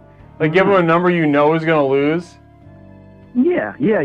Like, you know, like one of those scratch-off things is like, oh, gosh, you know, you got to get 7 of these things. So let them get 6, and on that 7th one, it's a, you know, a joker or someone that doesn't mean anything, means you win 1 penny or nothing. I don't know. No, that's good. Well, I think there's also one thing that you're really dialing in on, which I want to underline here, is that you're really exploring like the vulnerable. Poor people are very vulnerable, which makes it very easy to hurt and disappoint them with gifts. So giving them a little bit of hope, I think, is the most toxic thing that you can give a poor person like that. Hope that it can change, hope that they will win, hope that they will overcome. They will not do any of those things, and to give them even a little shot at it, I think, is something like, especially if it's designed to fail. I think I think that's perfect. I think you absolutely hit a bullseye on that one. Thank you. Yeah. Maybe we can make those and sell them next year for Christmas. What do you think? Ooh, maybe we'll think about that. That's a good idea. Some mean merch. Just some mean merch. Some just really, ridiculing, hurtful stuff to sell at scale.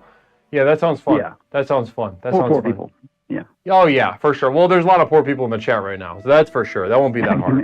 That won't be hard. I know. That won't be hard. Well, listen, so Pox, this has been a really, I know we're having troubles with the phone, but this has been a really fun call, and I'm glad you stuck through it and told us this stuff about the lottery ticket with these poor people.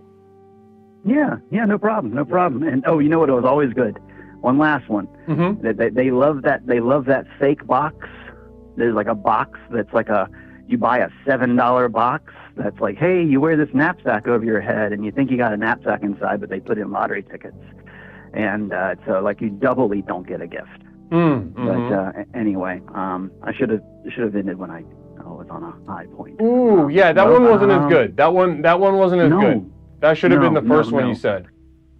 Yeah, no, I shouldn't have said any of that. If I was gonna give you notes, that should have gone first, because that one was way less strong than the other one that you said. Other one was way better, and this is kind of a disappointing end. The last fucking call too. And the last call. So this is a real quick. This is a bad note to end on. You're doing a bad job. Do I win a prize for being the worst last call?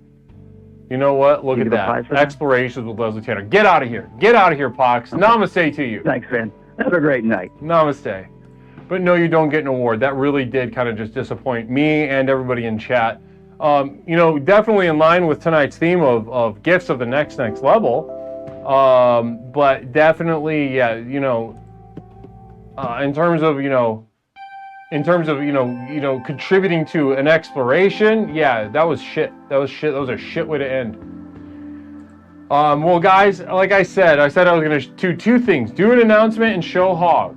So, guys, if you are interested in seeing Hog, please hold. But in the meantime, guys, on Saturday night we will be back with a very special stream. Saturday, it's gonna start a little earlier and go a little long, I predict. But there's this thing I do every year for the holidays. I partner with a local organization. It's adults with eating disorders, and I make them a shitload of cookies.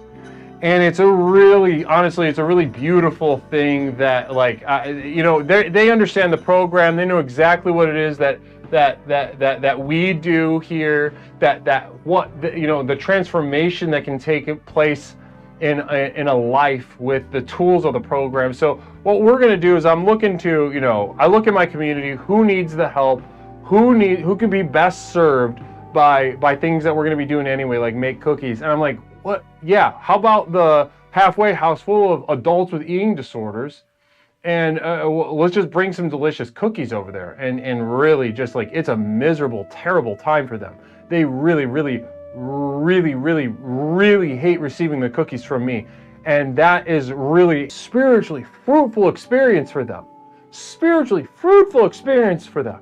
To get these little chocolate chip cookies, to get these other things, and to just be like, Leslie, why are you doing this to me? You're hurting me. You're supposed to be my leader. You're supposed to care for me. I am. I'm caring for them more than they could possibly understand, more than anyone will ever care for them in their lives, that's for sure. How they end up with an eating disorder. So that's what we're going to be doing Saturday. We're going to be doing cookies. Come bake with me, Leslie Tanner, Saturday, starting in the evening time into the night. We're going to be making a bunch of little sweet treats for the holidays. Huh? Does that sound like fun? Does that sound like fun, chat? Yeah, we're going to be doing that. And so that'll be fun for me and to do. And then we're going to be showing Hog in just a moment. Let's get a nice little raid set up. Who's on?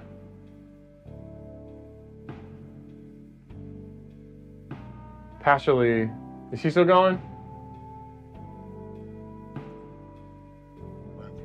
Yeah, he's going. Do Pastor Lee. When we got a quick psychic emergency from Gel Goo Guy. All right, I'm going to be showing my penis in. All right, there it is.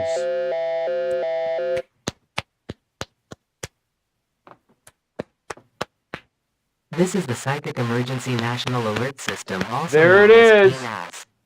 We've interrupted this broadcast in cooperation with Explorer the Gel Really Goo poorly Guy to issue timed a psychic emergency from Gel Goo Guy. Civil Defense has issued the following message. Poorly timed. This is a Leslie I Tanner literally hog just warning. kind of swat. I was This is a Leslie shaking Tanner my hog hog around like A Leslie crazy just a Tanner moment hog ago. warning means that the federal government has detected a display of the people. Guys, if you're gonna be mad at anybody, be mad at Gel Goo Guy for fucking over your Viewers are advised to remain calm, avoid direct fucking over your hog sighting. You know, it'll happen again. Shelter in place. Further broadcasts are doubtful. Bunker door code. It'll happen again, but it not Jesus. Repeat.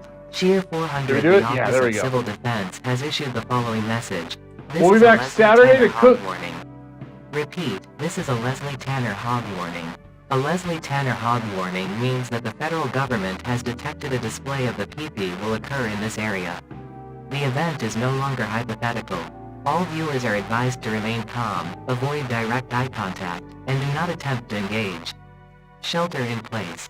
Further broadcasts are doubtful. Bunker door code is 800-8152. We now continue with your normal broadcast. Missed opportunity. If you guys want to be mad at anybody, be mad at the Gel Goo Guy for the worst timed penis in the history of the stream. But listen, there'll be other opportunities. Lord knows we got another sighting coming down the pipes, so to speak. Namaste, guys. We'll be back Saturday with a cookie stream. Come bake cookies with me Saturday, all right? Come bake cookies with me. We'll have a lot of fun. We'll have a lot of fun, all right? So namaste to all of you. Thank you so much for being here. Thank you to my mods. Thank you to my community of devoted light. Thank you to my producers. Thank you to Pepper and Cheney for screening calls. That motherfucker is always behind the scenes holding it down, making sure that, no one's going to say that, any unsightly, F words or N words or anything like that. So namaste to Pepper and Cheney for that. But guys, we'll be back Saturday. Like I said, cookie stream.